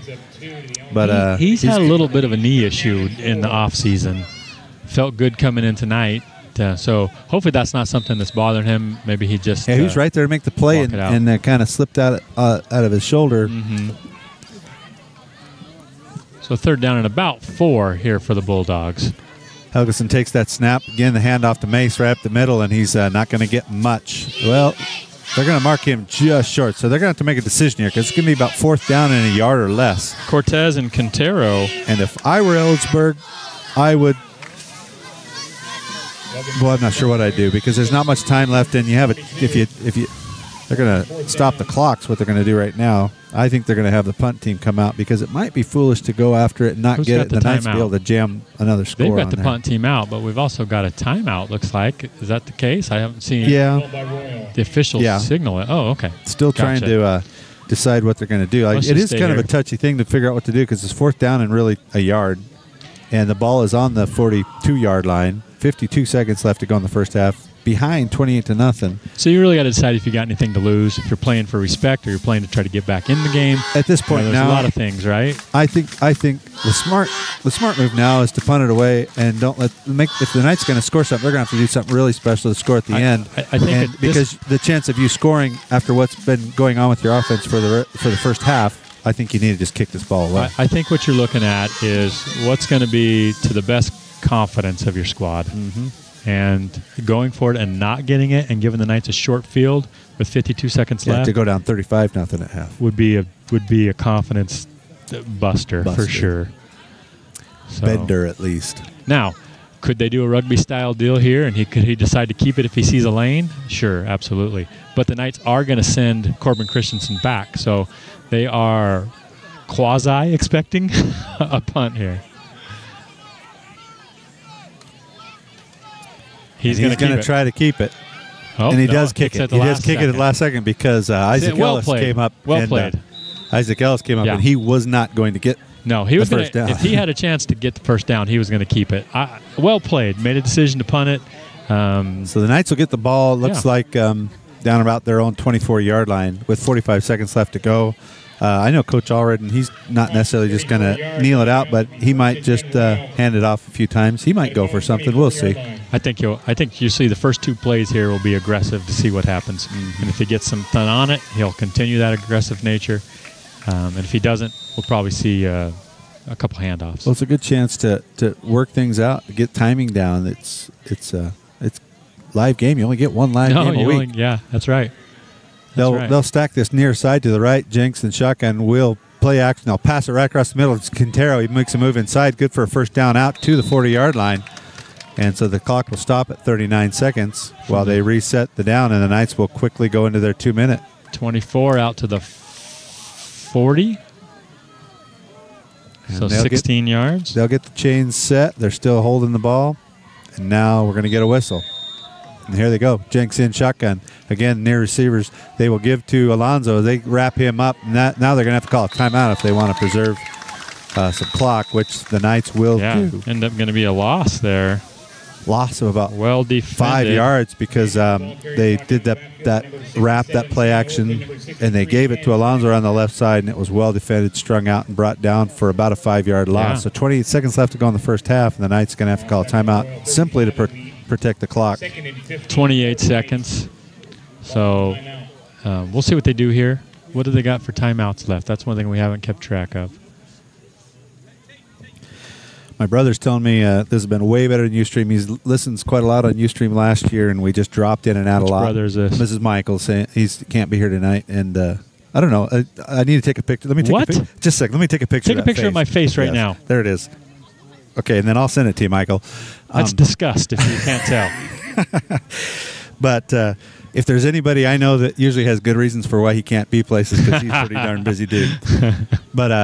But that's the hope we had with switching to this YouTube platform, is that we wouldn't drop out like we were last year, and wouldn't have that 3-hour time limit. I don't want to throw it out there, but there is a little bit of chance in the near future that you might be able to see it. You're going to say it out loud. A little bit of a chance of maybe you'll see some video in the near future with the night broadcasts. We got a penalty marker down where it's thrown from the side judge on the far side. You would think it was going to be against the Knights, and yes, that's what they're going to do, pick up the ball and walk it back. So instead of second down and 15, it's second down and 20 with just 28 seconds left. So it's interesting to see if Coach Allred then decides to just run the clock out here and go into the half, or if he wants to press forward, try to be aggressive and see if he can't pick up a first down. All right, they'll bring 3 receivers near side to the right. Certainly doesn't look like a kneel it out formation here. Jenksy and shotgun. Hernandez to his right, play action to him. They're going to throw down that middle side. Oh, it's a little bit behind. Mm-hmm. And I think CJ's acting like he didn't want it, and it was behind CJ. Gage was in that middle, but I don't know if that was just a way behind thrown ball or just a short behind throw ball. I think it was thrown behind him. For Gage or for No, I think for it was CJ? for CJ. Only a couple seconds off. We got 24 seconds left, but it's third down and what do we got? 20 almost. I think for me right here, I'd do a running play and let the clock run, so we wouldn't have to punt. That's what I think I would do. But I'm not a Hall of Fame coach. District 5 guru making his way to the broadcast team. Gingerly, taking his time, working his way up here. And the whistles. Oh, he took a knee. He took a shotgun and a knee, and it all happened in kind of a blur. So, and that's going to run out that clock unless Ellensburg has any reason why they would stop it, and they wouldn't do that. So this half is going to end with the Knights closing out the first half and leading 28-0. We will take a little break, play some music, come back and talk a little about the first half. You've been listening to RoyalKnightsFootball.com.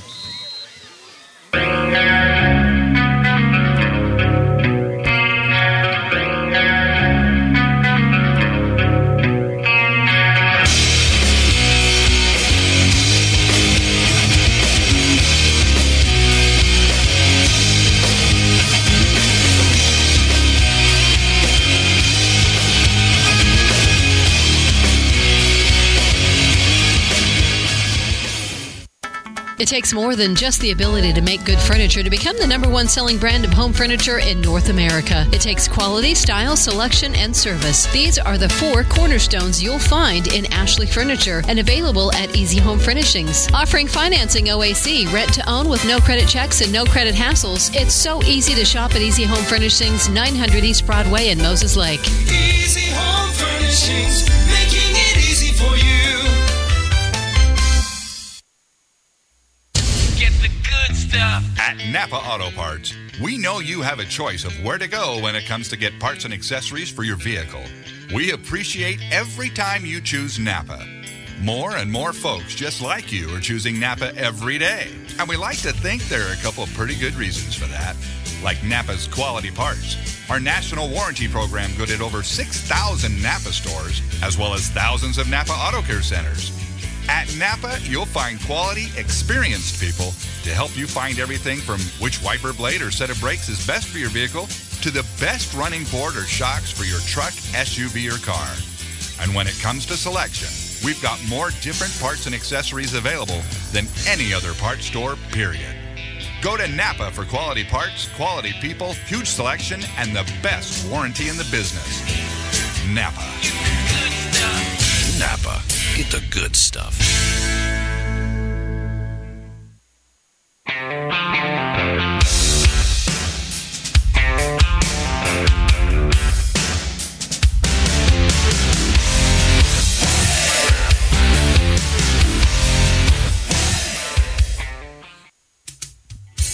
Hard work, determination, team spirit.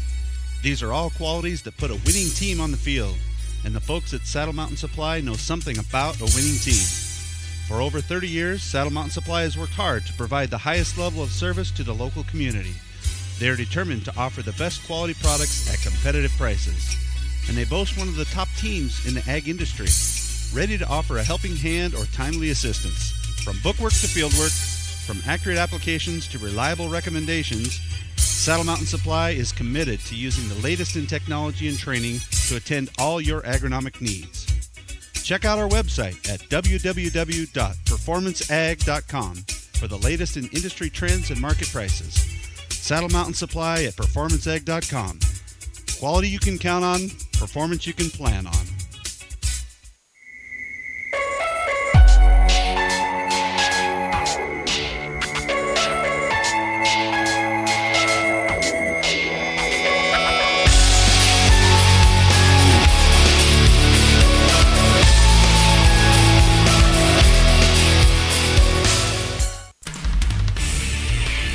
From the most trusted name in the Columbia Basin comes Callahan Gravel. You'll love Callahan's rock-solid product. Multiple applications include driveways, roads, stackyards, and landscaping. A pothole's worst nightmare. Call Callahan Gravel at 346-2208 to get rocked.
business needing dependability or a gamer needing speed, call Saddle Mountain Wireless at 932-5088.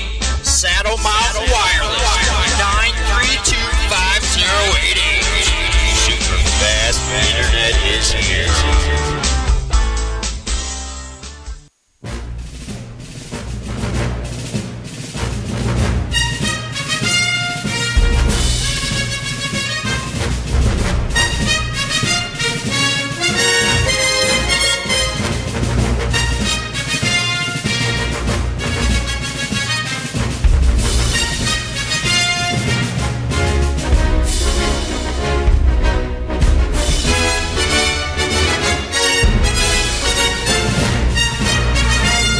Well, let's hear some stats from this first half. Knights have had, here's an interesting thing, 18 passing attempts, 18 rushing attempts. So that's pretty balanced. Some of those drives weren't as balanced. Some were more run-heavy, some were more pass-heavy. But overall, for the half, pretty balanced run-pass ratio there. Really, running the ball. Go ahead. No, I was just going to say one of the things to point out at 28-0. One was first play of the game, long one pass. Other one was another 52-yard pass, and then a punt return all the way down to the 10-yard line to jam it in. So I'm anxious to hear what our total yards of offensive production is. Rushing, 18 carries for 70 yards. Did you already say this and I wasn't paying attention? Nope. Okay. One rushing touchdown. That's by Alonzo Hernandez. He has 13 carries for 63 yards. And, after he fumbled that first carry, Lorenzo Myrick came in and spelled him for a little bit so he could think about what he had done. Right. And Lorenzo had 3 carries for 27 yards.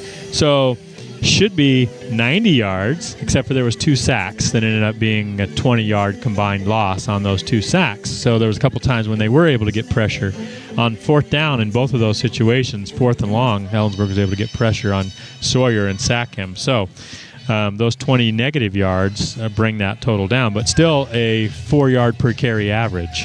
So good.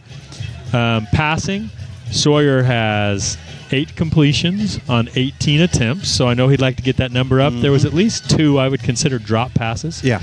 But he's got 3 touchdown passes. Of his 8 completions, 3 of them are touchdown passes. First one, like you said, 74 yards. It was a 52-yarder to Corbin Christensen. And then don't forget, there was that tip ball, and then Gage caught it for 43 yards. Yeah. So 3 touchdowns. 211 yards in the first half. Yeah. So when you look at it from that perspective, pretty respectable for a guy who's trying to replace, I'll say, a legend. And in his family tree. So, a lot on his shoulders. I think he's done pretty well with it. I think he has. And you got to remember, this Ellensburg team is expected to do some things in their league this year. Yeah, this is not, for sure. 28-0. Don't tune in here and think, oh, Royals just, Royals got some big plays, some good breaks, but defensively, now let's talk about what have you been able to keep track of that? Keep track of Ellensburg's stats. I can't imagine that they have 2 first downs. I can't imagine that they have over 70 total yards. No, I wouldn't guess so, because they had some where they were losses, where they were kicking at 4th and 16, that sort of a thing. So I'm going to guess they've probably got about 50 yards of offense here in the first half, I would guess. Well, we won't know that during the game here, but we'll know it eventually. 7, 8, even 9 punts. I don't know how many times they punted the ball. Yeah, at least 8 punts. One of them, like you said, was a great return all the way down to the 10-yard line for Corbin Christensen. So Knights finding their rhythm offensively, and the defense has afforded them that opportunity to be able to take the time to find their rhythm. And so it was only 7-0 at the end of the first quarter. Then the Knights came on strong and scored 3 touchdowns in the second quarter, and it's the defense that gave them that opportunity, gave them possessions, got the ball back in their hands, and let them keep working it out. I'm happy with the offensive line. Only 2 returning starters, Rainer Byerly and Rams Gonzalez. You got 3 guys that are out there for the first time. Manuel Alvarez at right tackle. Micah, what's Micah's last name? We just talked about it. I'll have to. Micah Albert at center. Albert. And then Chase Jeanette at guard. Just a junior. So big bodies, but And you get a little concerned when you look Ellensburg's defensive front. They got one big guy. The other guys aren't real big, so you figure they got quickness, right? So, but the offensive line with the size has been able to do a good job against some of the quicker bodies of Ellensburg. Speaking of legend, we just have a legend passing by. Just let me step back just a little bit. If we could ever get a halftime interview with a guy like that, it would just make our year. One observation I'll say from the first half of the first game of the year would be that I'm pretty excited about our line play. Yeah, and the fact that we have some depth. We got some guys that are going to play primarily one side. Logan Gomez, who was slated to be the center and the nose guard, gets to just play nose guard primarily and be a backup on the offensive side. Yep. With a guy like Micah Albert coming in who can do that job. I can't say that I've noticed Micah coming in on defense, but I got to guess that kid probably plays a little bit of defense. He played defense. He played both ways last year. He hasn't had to tonight. Right. And he's, shotgun snaps have been good. I don't want to jinx him, but, it's been solid. So I think that's good. And I think the Knights have a lot to build on here in this Week 1 contest. Other thing is our linebacking core is strong, very strong. Yeah. Yeah. You've seen Alonzo Hernandez with the lion's share of those tackles, but then you've also seen a couple plays where Hutron comes like a freight train, right? I'd like to know how much he weighs. Well, let's see I can tell you what he's listed at. That's not going to tell us anything. From here, he almost looks a little bit like a stocky little inside lineman playing. Yeah. I mean, he's got some. Well, he is the backup guard on offense. He's listed at 5'7", 200. But he scraped off there and made a big hit. He's got speed. Yeah. So it's fun to watch these kids. This is a kid that moved over from Quincy, I think, is where his family moved over from, and kind of had to step in and make his mark on Royal football. That's a tough thing to do, to walk into a program like Royal and say, I'm going to play. Yep.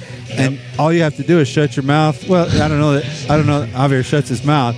I think he's a pretty dynamic kid.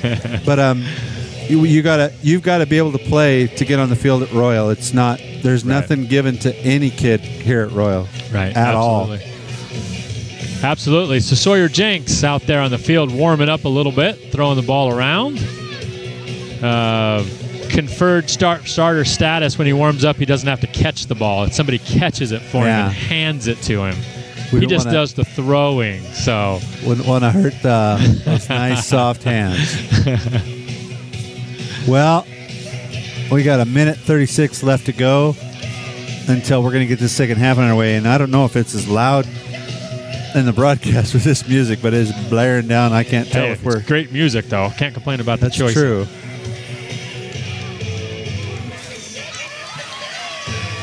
As I said before, Knights have pretty good crowd out here following them. And there's a few Knight fans here on our side of the field as well. I haven't seen any of the kids from last year. I think it's always interesting to find those kids from last year and see the look on their face. Some of them are looking pretty melancholy about having somebody else wear their number. Yeah. having their opportunity to put that helmet on is over, and it's absolutely. It's a rare situation to be able to move on and play, put the pads on again beyond the high school level. We got a couple Knights doing that. We talked about Caden Jenks at Weber State. And then you got to look at Joe Lang, who graduated 2 years ago at Eastern.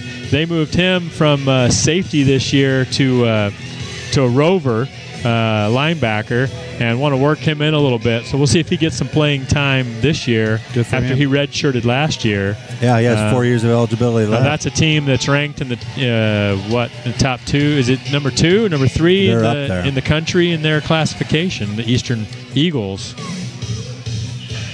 So there's 2 nights to follow tomorrow. Follow those teams, Eastern Washington, Weber State. They're in the same league, so they will face off against each other at some point. And if it's not this year, you assume some year soon that they'll be on the opposite sides of the field from each other. On the field playing against each other. I haven't talked to anyone about Caden for the last maybe couple weeks. I don't know if he's looking at a redshirt year or what's going on with him, but it's just fun to see these kids get an opportunity to play when they can further their career and get their college paid for and have those experiences. All right, The second half is about to get going. Knights have a 28-0 lead, and they deferred, so they will start the second half receiving the ball. Ellensburg does this fake onside kick thing, and sometimes they actually do kick it. They kind of rush the line, then sometimes they come back and reset, which is what they're going to do here. They're going to come reset. Some reason the fans get really fired up about that. So the Knights return team will get back in a normal formation. Deep guys are going to be Farias and who else is back there? Maybe Myrick? Who's back there? It might be. We'll see once they get that ball kicked. And now they're going to get it. Big 71 is going to kick that high to the corner over here. And the Knights are going to pick that ball up. Oh, does he get it? He does get the ball in his hands. Couldn't see but it's that one of those short kicks about to the 30-yard line. And I couldn't see all the way across the field who came up on that second line to catch that ball. Short kick, didn't get all the way to the back row. Came a row shorter than that. Looks like the Knights will pick up the ball on their own 27-yard line, first down and 10. See if the Knights can pick up where they left off in the second quarter. They have a 28-0 lead over the Ellensburg Bulldogs. This is their first offensive possession of the second half. Jinx will take the shotgun snap, and they will give right up the center to, I'm going to guess that's Hernandez, but he gets out just a couple yards. He's going to pick up about 3, looks like. Yeah, they're going to place it right on the, it's hard to tell what the lines are because we can't see 40, 50, 40, 30, right to the 30-yard line. So it'll be second down, right where they're going to give them 2 yards, second down and 8. Also, Hernandez, the ball carrier, picks it 2 yards. It'll be second down and 8 for the Knights. Jinx got Hernandez to his left. They're going to give it to him. He's going to pop out to the left, and he gets turned back inside, and the linebacker came up, number 54. He's made a lot of big plays tonight. He's fired up.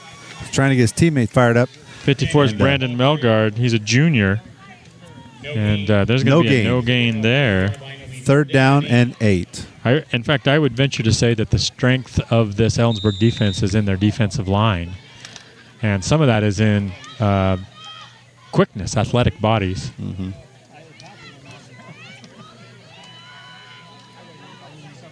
Knights break their huddle. Have a third down and 8 coming up. Send one receiver up top to the left and 3 receivers down here near side to the right. Take a while to get going there. I wonder if that's going to be a delay judge is going to say delay a game as they were trying to get the right formation and get guys shifted around, and the back judge said too much time. Yeah, so instead of 3rd and 8, it's going to be 3rd and 13. Those are mistakes that you don't like to see, but you somewhat expect them in week 1. You know, you want to get them over with in week 1 maybe and not have them in week 2.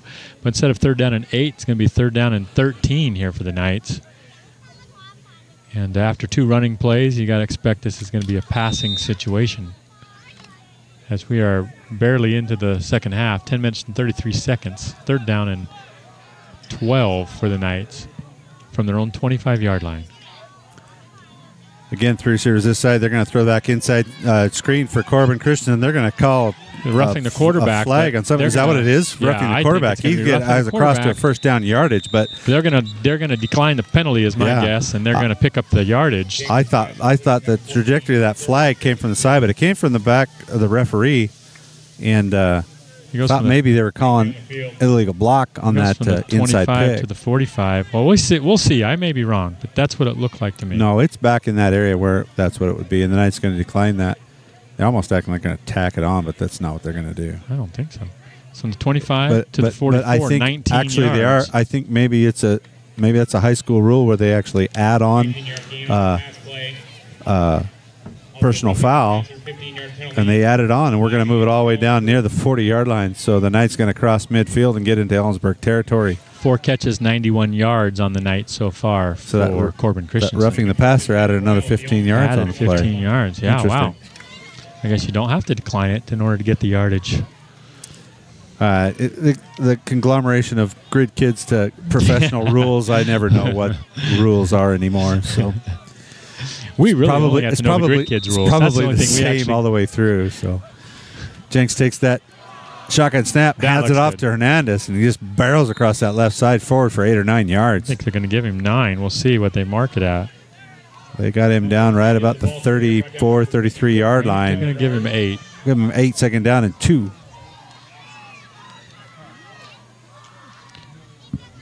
Pickup of 8, the Ellensburg 33-yard line makes it 2nd and 2. So aided by a nice screen pass play with a big 19-yard gain and then 15 yards tacked on top of it for a roughing the quarterback. Jinx doesn't look any worse for wear. Got right back up. But then after that, nice 8-yard gain by Alonso Hernandez to set up second down and short down to the 34-yard line of the Bulldogs on the opening possession of the Knights of the second half. Play action and Hernandez. They're going to throw down the middle. It's going to go a little bit long, and it's going to be. Did he catch it? Touchdown. He did catch it. Corbin Christensen came across that backside. Beautiful. He kind of got mixed up with CJ Quintero back there in the same area, and Corbin just ran under the ball that was placed right in the end zone, and I'm going to give credit to where that was, but it ended up being a nice in-stride catch. 33 yards. It looked like everyone's going to crash into everybody, and so they still got some cleaning up to do. But hey, that ball was thrown perfectly. At first, I thought it was overthrown, but then Corbin, with his speed and stride, got right onto his fingertips and pulled it in, got behind the safety, and got to the ball. 33-yard touchdown pass and catch. That's 4 touchdown passes for Sawyer Jinks. The second one to Corbin Christensen. Low kick's going to be up good. Does it squeeze in there? Yes, it does. 9:29 left to go in the third quarter. Knights extend their lead to 35-0. You're listening to RoyalKnightsFootball.com.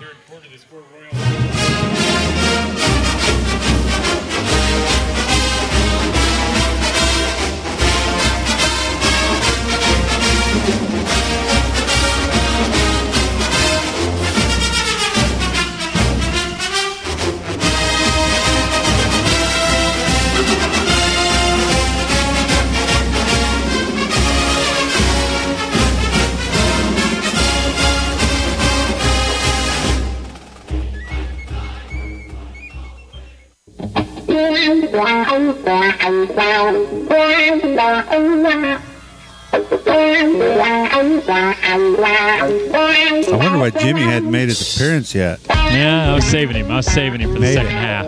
He's a second half kind of guy. Gotcha. Hey, Sawyer Jenks on that drive, 2 for 2. 2 for 2 in the second half so far. Nice. And you know what, though? I'm a little disappointed. That touchdown throw was his shortest one so far. Only 33 yards. Some big plays for the Knights. The driving kick's going to be taken inside the 10 on the far side over there. And he makes his way to the inside, but he's going to get barreled down right about the 25-yard line. You can see a flag here. I'm not quite sure that was thrown away, although the official's going to move it a little closer to the play, but it was thrown 10, 15 yards away from where the tackle was. Not quite sure what that was. 82, the kick returner there for the Bulldogs. That's his second kick return, and done a pretty decent job. Gets the ball out past the 20, 25 to about the 27. We'll wait and see what the penalty is. Who are they talking to? They got holding on Ellensburg on the return. Okay, well, that moves them back inside their 20. So they'll start with the ball in their 18. 9 minutes, 22 seconds left in the third quarter. The Knights up 35-0 after the Knights scored on their opening possession of the second half. 2 big plays to Corbin Christensen, a 19-yard play to start the drive and a 33-yard touchdown catch to finish the drive. Let's see if the Bulldogs can get something going here in the second half on the offensive side.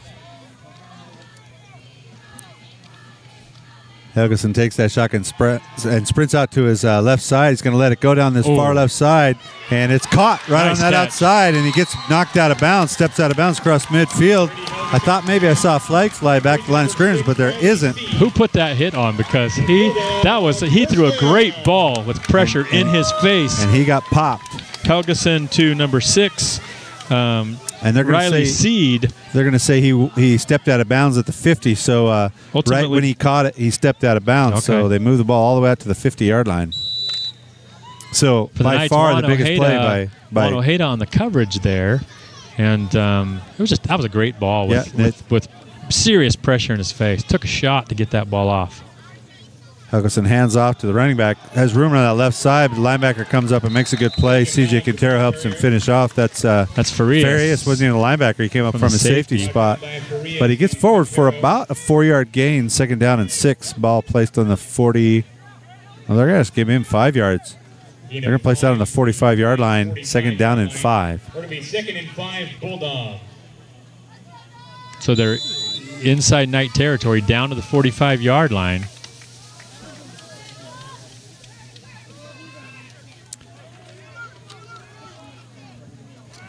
Two receivers up top, Townsend, and I can't see who else is up there. Helgeson's going to sprint out to his right. Pressure's he's coming. going to get pressured out, and he's going to let the ball go, and it's knocked down.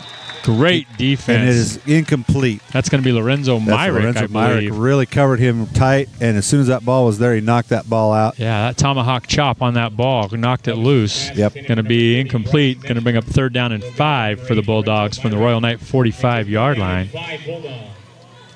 It's been... here's a big play for the Bulldogs. Yeah, they need to 3rd and sustain 5. this drive right here. They've had two pretty, big long pass play and a 5-yard. And I'm not even saying for play. this game. I'm saying just to get things going for their season. They want to get a good drive here.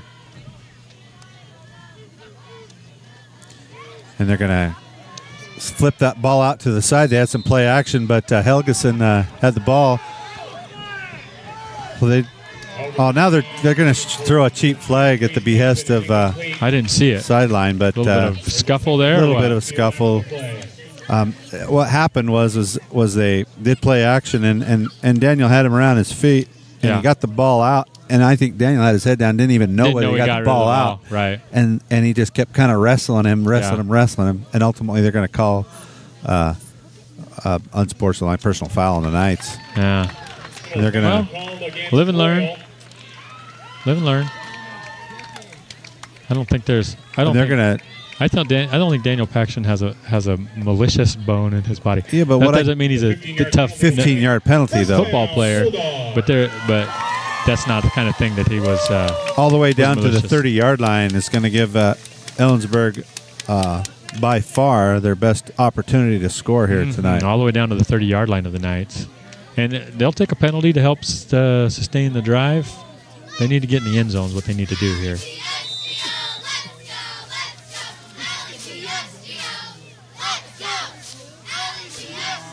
That's not hand off to 33 up the middle. He's not going to get much. He'll probably get back to the line of scrimmage. Who's on the bottom there? 75, Logan Gomez.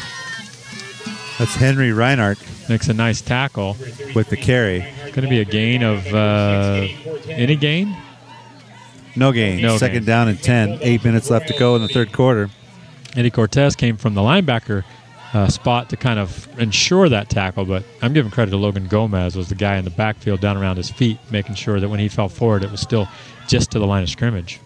Sprinting out to the right goes Helgeson, looks to throw, and he does, and it's knocked away right at the last second. Corbin Christensen read that well. He had number 6 open. Just got those bony fingers out there and swatted that ball away. Right, he seed again. He actually wasn't the one on coverage. He broke off of his man. Bony fingers. I'm going to tell him you said that. That's fine. That's fine. You tell him. What's he going to do, strangle me with those bony Yeah, fingers? exactly. Look what I can do. It's an old little kid joke. He wasn't. I don't think he was covering that receiver. He saw what read the eyes of the quarterback, broke away, and came across the front and swatted that ball down. 3rd down and 10 now for the Bulldogs. 2 receivers up top, wide to the right. Helgeson looks to throw in the middle, and he does, right across the middle, and it's caught by a big tight end. He's going to be short, but it's going to be 4th down. It's going to be awful close. I think he's going to pick up about 8 yards there. That's number 40, who's got to be their tight end, big boy, Bryce Mesner. He's only a sophomore, 6'3", 210-pounder. CJ Quintero, one of the Knights there. He's going to bring up 4th down and a long 2. So, making 4th down and 2 Bulldogs. I haven't seen Houtron come back out. Has he? I can't ankle say giving that him a little bit trouble. Let's try to noticed. keep an eye out for him. Or maybe they figure it's not worth putting him back out. Not worth there at doing this it point. if there's any deal. So big play here for the Bulldogs. 4th down and a long 2. They need more inside than Knight 2. territory. Need about 2.5 here. Helgeson looks to throw. They're going to go for a big play on this. No, and Ferris is going to knock that down, and he almost picked that off. But you know what? He's better off not to pick it, right? Exactly. It would have come out to the 20, and they would have been on the. They're going to trade the ball now on the 30-yard line. No, let's see. No, they are on the 20. He would have been about. Yeah. So I'll tell you the story. I've told it before. When I played Grid Kids, my first interception ever. Yeah. 4th down and about 30. Throws a long ball. I intercept it. And my coach is yelling at me. I couldn't figure out why. Grid Kids, how long could the pass have been? It's Florida football. It felt like it was forever. Yeah. No, anyways. Oh, the glory days. I learned my lesson. I've never intercepted a ball since. Me neither. Linemen don't get too many opportunities to do that. As the ball is handed off to Hernandez right up the center, he's not going to get 54 much. again for the Bulldogs. He's had a great night. As it looked like Hernandez was going to get something following Byerly and trying to cut off that block. But 54. 1 yard gain. Mellegard was right there to bring him down as soon as he tried to break off of that lead block. It's going to be about a 1 yard gain is all. Second down and 9. Knights would kind of like to get a score here and Get run that this running clock clock. off. 6 minutes, 16 seconds left in the third quarter. Knights up 35-0. Jenks takes a shotgun snap, quick throw out to the outside, breaks one tackle. He's going to get a first down and knocked out of bounds just outside of the... Who is that? 35-yard line, looks like. Is that Ojeda? Short of the 35. They'll mark it about the 34-yard line. First and 10 for the Knights. 6 minutes left to go in the third quarter. 9, first down, Royal. That's Ojeda's second catch. He's got 2 catches for 15 yards.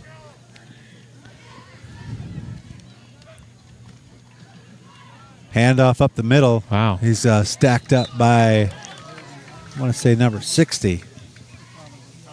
That's Logan. We've been waiting to say his name, Mike. Halaapiapi. And you see him on the sidelines, and he is an imposing figure. Yeah. Big, strong kid. Halaapiapi with clearly he's a fan favorite as well. With tackle for a loss. Second down and 11 for the Knights. Second down 11. And we're going to keep the ball on the ground.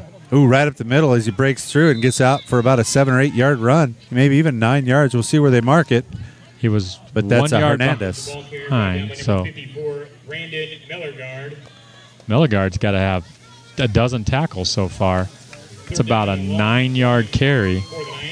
Actually, a 10 yard because it's well, you're gonna call that third and 2 or third and 1? I'm gonna call it 2. Third and short 2.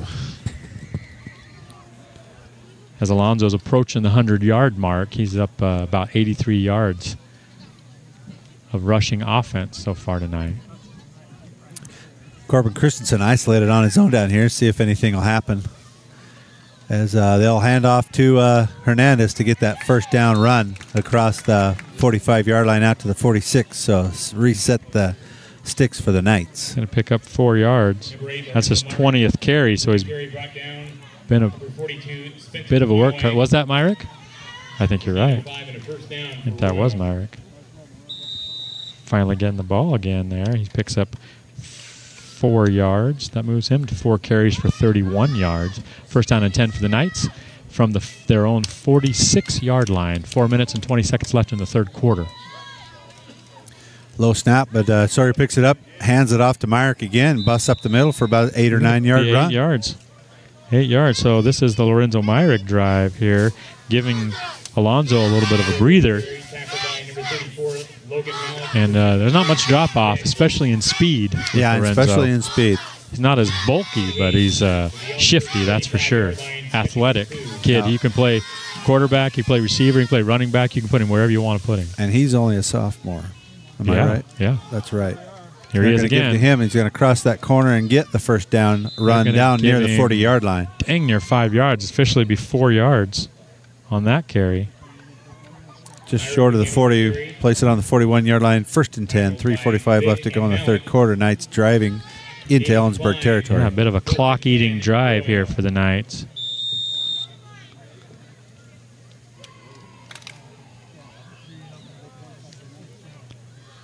There's some scores that I was going to talk about that I haven't talked about. So some of them are probably outdated scores. Long count. Jenks will take that snap. Give to Myrick as he gets around that left side, but he gets pulled down from the back side for maybe a tackle for a loss by number 12, Tate Morris.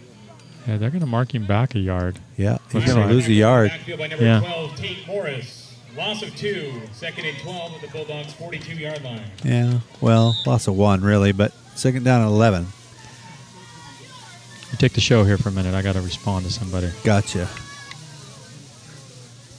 I don't know if I can do the snappy, high-level color commentating that you're known for, but I'll do my best. So the Knights have a 2nd down and 11. Snap. Handoff to Myrick across that left side. He gets forward for a couple yards, but they're going to drive him back as though it's a loss. But we got a Knight down on the field on this play. And I'm going to have a guess that it could be the kid we were talking about. Was that Lorenzo on the carry? It was Lorenzo on the carry for a couple yards. He did get a couple yards? Okay, yeah. So yes. He had a loss. Can't tell exactly who we got here, but I'm wondering if it is Manny Alvarez. It'd be 55 if it's Manny Alvarez. He's a guy who's kind of been on the fringes of being ready to be the guy as the outright tackle, and his body, he's put work in, and he looks like a tackle. Well, and he couldn't play he had some knee issues in the summer ball, and so. Is that who it is? Well, we're gonna. I think so. No. Nope, that's Rams. That's Rams. That's Rams. We don't want to mess with that. We don't want to mess much. with that. Let's get him. We don't want to mess with Manny either, but no. Mess with any kid really, but no. He's gonna be fine. He's walking it off. He may be done for the night. Almost walking like it's a cramp, but yeah. Hopefully that's what it is. Let's hope so. It's senior year. You just want these kids to stay healthy their senior year. 3rd down and 9 for the Knights from the Ellensburg 39-yard line.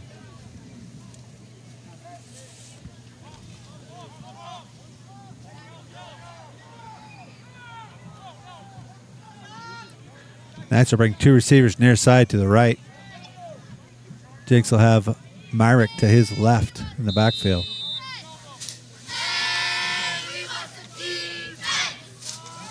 Play action. It's going to get thrown down that right side, and Corbin's wide open. He's going to caught down about the 15-yard line. He's going to try to break the tackle. Does he get a duck down? They're going to raise their hands. They're going to say he stayed in, and he knocked over that pylon in the corner. It's a 39-yard. They look to the side judge. Does he stay in? And the back judge came up and called that touchdown. So that's another touchdown pass. Is that 6? 5. 5. Cade never throws 6? Yes, in 1/2. All right. Well,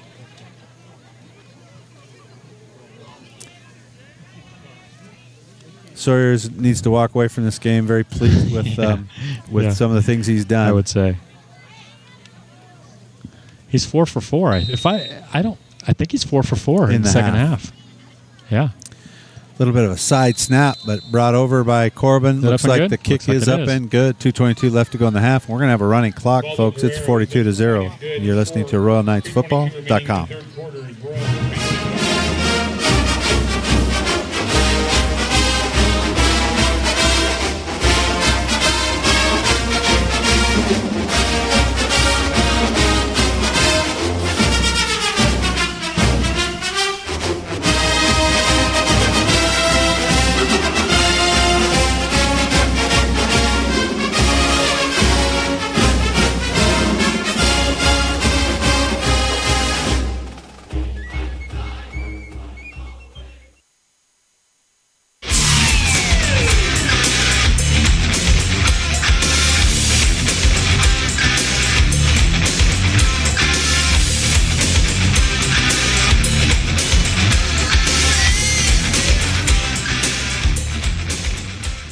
So there's a couple scores that we knew at halftime. Prosser was leading Kennewick 8-0. Richland was leading Bellevue 10-0. Connell was leading Othello 14-10. Okanagan was leading Warden 34-0. Kamayakan 14-6 over Eastmont. Just a few of the scores that we were made aware of.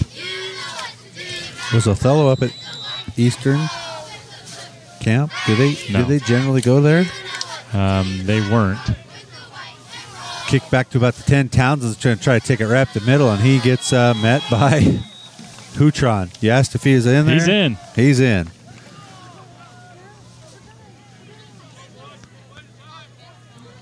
He is in. So basically 2 minutes left in the third quarter. Knights go up 42-0. 1 rushing touchdown and 5 passing touchdowns. Not a bad way to kick off your career as the varsity starter for Sawyer Jinks.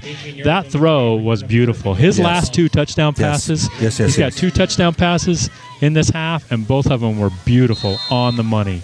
Getting some confidence, getting some rhythm. His line is giving him time, and he's doing well. Try to run up the middle, and Ryder Eilers wraps him up. He might get a yard. Maybe they'll even give him 2 on some forward momentum, but not a whole lot of room to run for Henry Reinert. Down by number 66, Ryder Eilers. 2nd down and 8 for the Bulldogs. They're going from our right to left. Ball on their 33-yard line. Helgeson takes the snap. Play action to the right. Now going to throw it down this left side, and a little bit of hand play back and forth, and a real short thrown ball. And number 6 was that Riley Seed. Yeah, he's an athlete. He for them. adjusted to that well. Angel needs to turn, look at that ball. He was staying in stride with him, but well underthrown ball. Underthrown ball. I'm not so sure that you could say that was an intentionally underthrown ball because it was so underthrown. But I think Seed's a guy that they can look to, I think. Yeah. Athletic, pretty good speed. A little confusion in the Knights' defensive backfield here, trying to figure out what the coverage needs to be.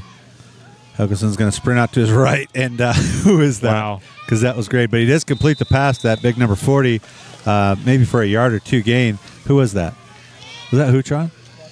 It could. No. I don't think it was Hutron. It could have been Eddie Cortez, or who else was coming from the other side over there? No, it could have been Jack Diaz. Jack Diaz. That's who it could have been. I think it could have been Jack Diaz. But he wasn't going to let that running back block him, and he caused most of that disruption there. As we're going to have a 4th down and 6 leading into the 4th quarter running clock. You're listening to RoyalKnightsFootball.com. Hard work, determination, team spirit. These are all qualities that put a winning team on the field, and the folks at Saddle Mountain Supply know something about a winning team. For over 30 years, Saddle Mountain Supply has worked hard to provide the highest level of service to the local community. They are determined to offer the best quality products at competitive prices, and they boast one of the top teams in the ag industry, ready to offer a helping hand or timely assistance. From bookwork to fieldwork, from accurate applications to reliable recommendations, Saddle Mountain Supply is committed to using the latest in technology and training to attend all your agronomic needs.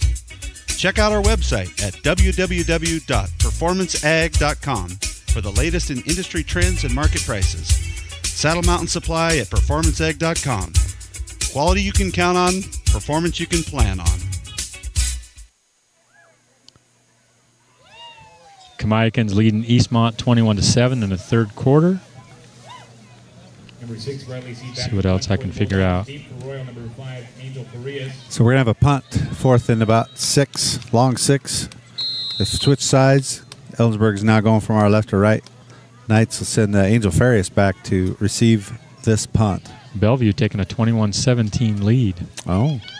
Over Richmond. They're going to try to keep it, and he steps inside, and he's not going to get it. Who's going to get that tackle? Hutron's out there.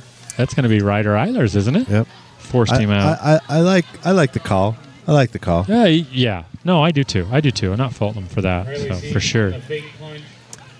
So we've got running clock and 11 and a half minutes left to go in this game. Knights are going to be victorious. This isn't certainly an outcome I guess I anticipated. I didn't know what I was Ellensburg cautiously really optimistic, but it's easy for me to say that now, right? So I'll just be quiet. Well, I still got to believe that Ellensburg can cause some trouble in their league. So, I agree.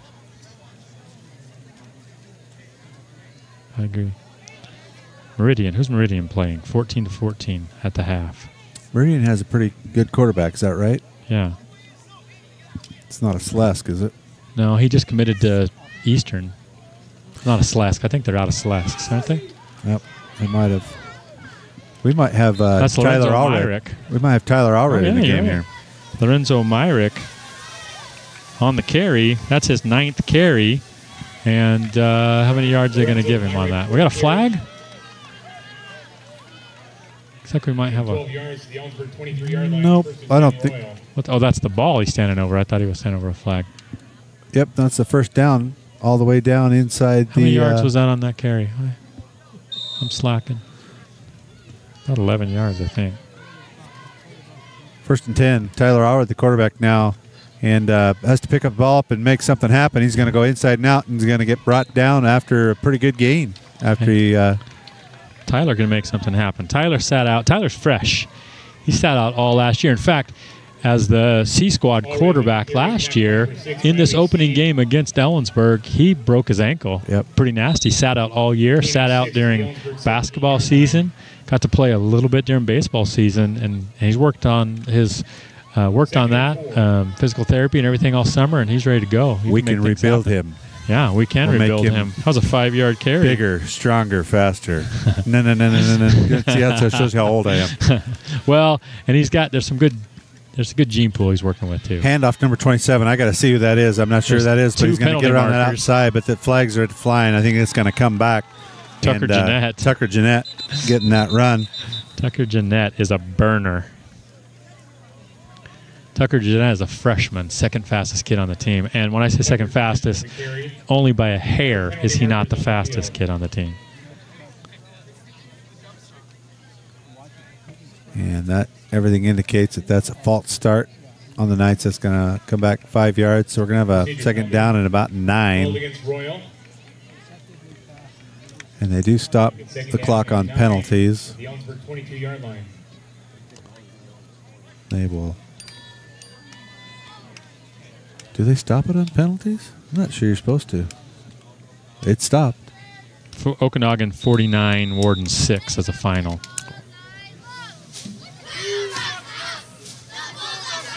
All the way back to the original line of scrimmage. 2nd down and 10. Allred takes the snap, comes off his hands. He's going to have to do something with it again. He's going to try to get back to the original line of scrimmage, which he might do. Oh, Jens. Jens is complaining that the game's not more competitive. It's the way we like it, pal. If you like close games, you got to be a soccer fan, I guess. Connell 28-10. Score update. Oh, good. Good. You know, the interesting thing about Connell, their schedule is the inverse of ours for the first 2 weeks. Right. We play Ellensburg now, Othello next week. They're playing Othello now, Ellensburg next week. So it'll be some good comparative games to look at. They get Ellensburg at home as Allred will sprint out and lets that ball Nice go. throw. It's caught. Nice throw, and he's upended after we're going to see about 6-7 yard gain. But it's going to bring up a 4th down. I didn't even see who caught that. We'll see where they ultimately mark this, but it's going to bring up 4th down and about 4 or 5. Let's call we'll that call a it 5. 5-yard gain.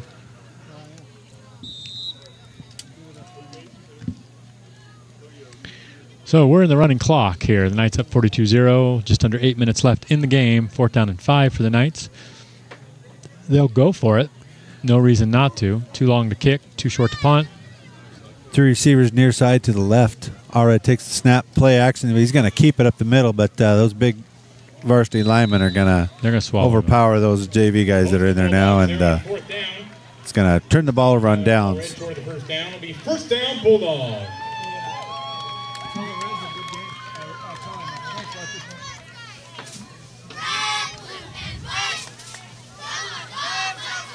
Still plenty of time left. Imagine that you're going to see some Knights rotating in on defense, and so we'll try to call those guys out as much as we can.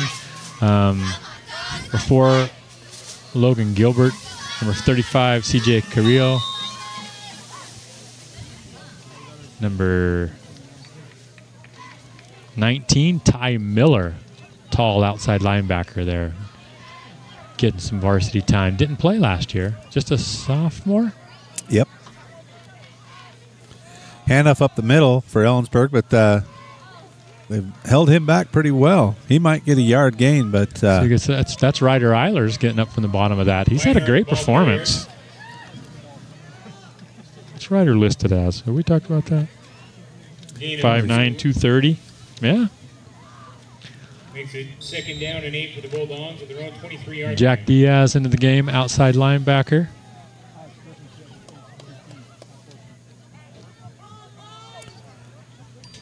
Helgeson takes the shotgun snap, turns around, hands it to his running back.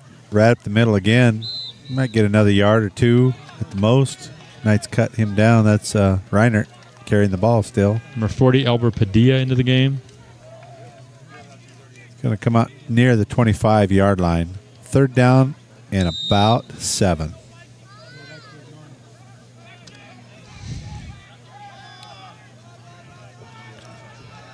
You see Andres Moreno hustling the game, getting a shot at defensive tackle. Helgeson's going to look to throw this time across the left side. He does catch a Thompson. He gets loose a little bit. He's a burner. You better watch out. Someone better bring him down. And they do. They get him right about the 38-yard line. Logan Gilbert got him, but he made a nifty move once he caught that ball. And we knew about him. He caused us a little trouble last year. I'm not so sure I like the move to receiver for him. I'm not sure they get the ball in his hands enough.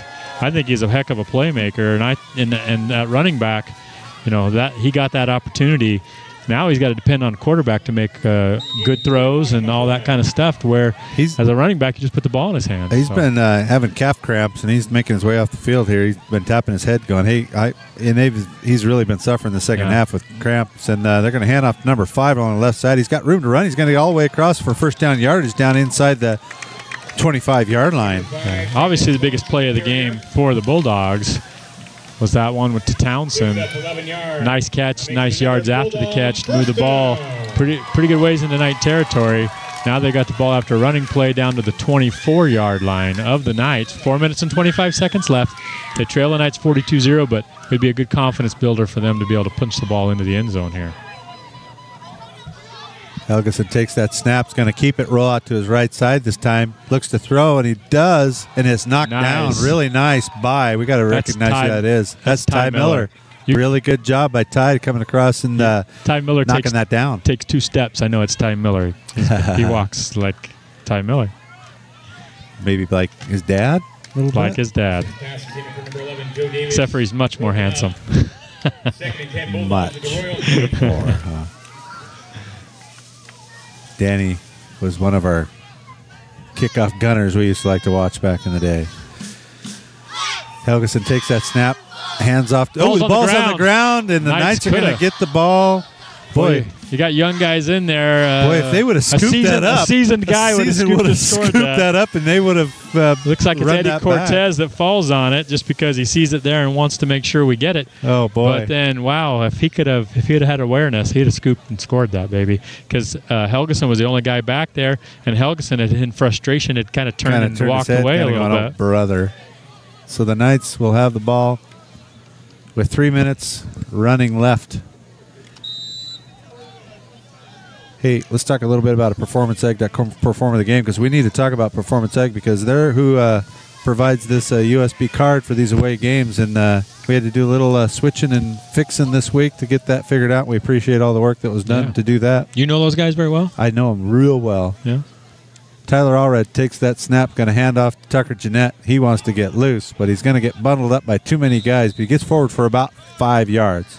They don't want him to get loose. I can promise you that. I frankly want to give player of the game to Sawyer Jenks for his touchdown passes and the improvement that he made in the second half. So he was 8 for 18 in the first half, 4 for 4 in the second half. That means he was 12 for 22. So he did finish over 50%.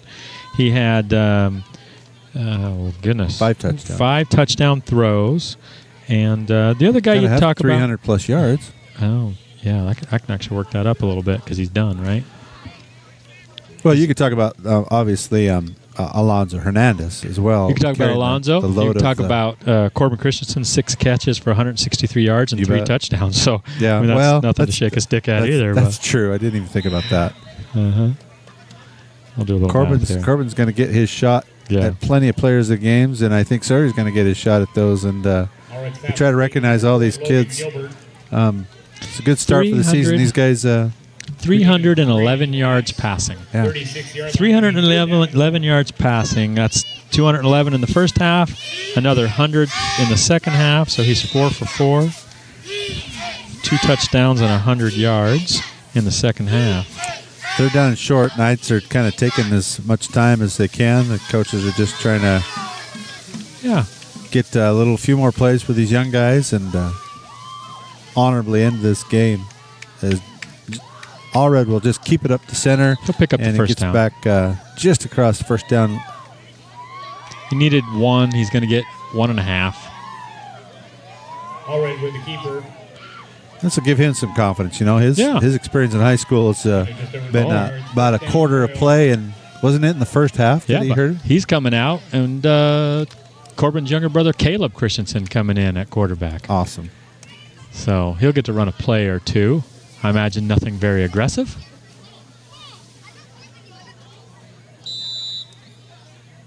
All right. This looks like about the last play of the game. And Caleb hands it off to Tucker Jeanette, and he tries to go inside. And, nice tackle by great tackle by number 5. Oh, no, 5. Number 5 is Brendan Swanson, who had that nice first down run that I didn't get his name called the last time they ran. And this game's going to end with the Knights victorious by a score of 42-0 over the Ellensburg Bulldogs. The Knights will stay at home next week, and they'll get the Othello Huskies, who looks like they're losing to Connell. Yeah, it was 24-10 the last time we knew. And but a fairly close contest. But that's a grudge match there. Their first game of the year is always Othello, and that's a big rivalry. That's as big as the Connell Royal rivalry. It really is. Yeah, for sure. Well, the Knights had some questions answered, but they still have some things to clean up, just like any first-year game. The offense got off to a little shaky start. They didn't get off to the first play was spectacular, right? Spectacular, but then after that, a little bit of a shaky start, and then they found their rhythm late in the second quarter, and then and in the second half, even though they had a good lead, so they were a little more bland with their offense.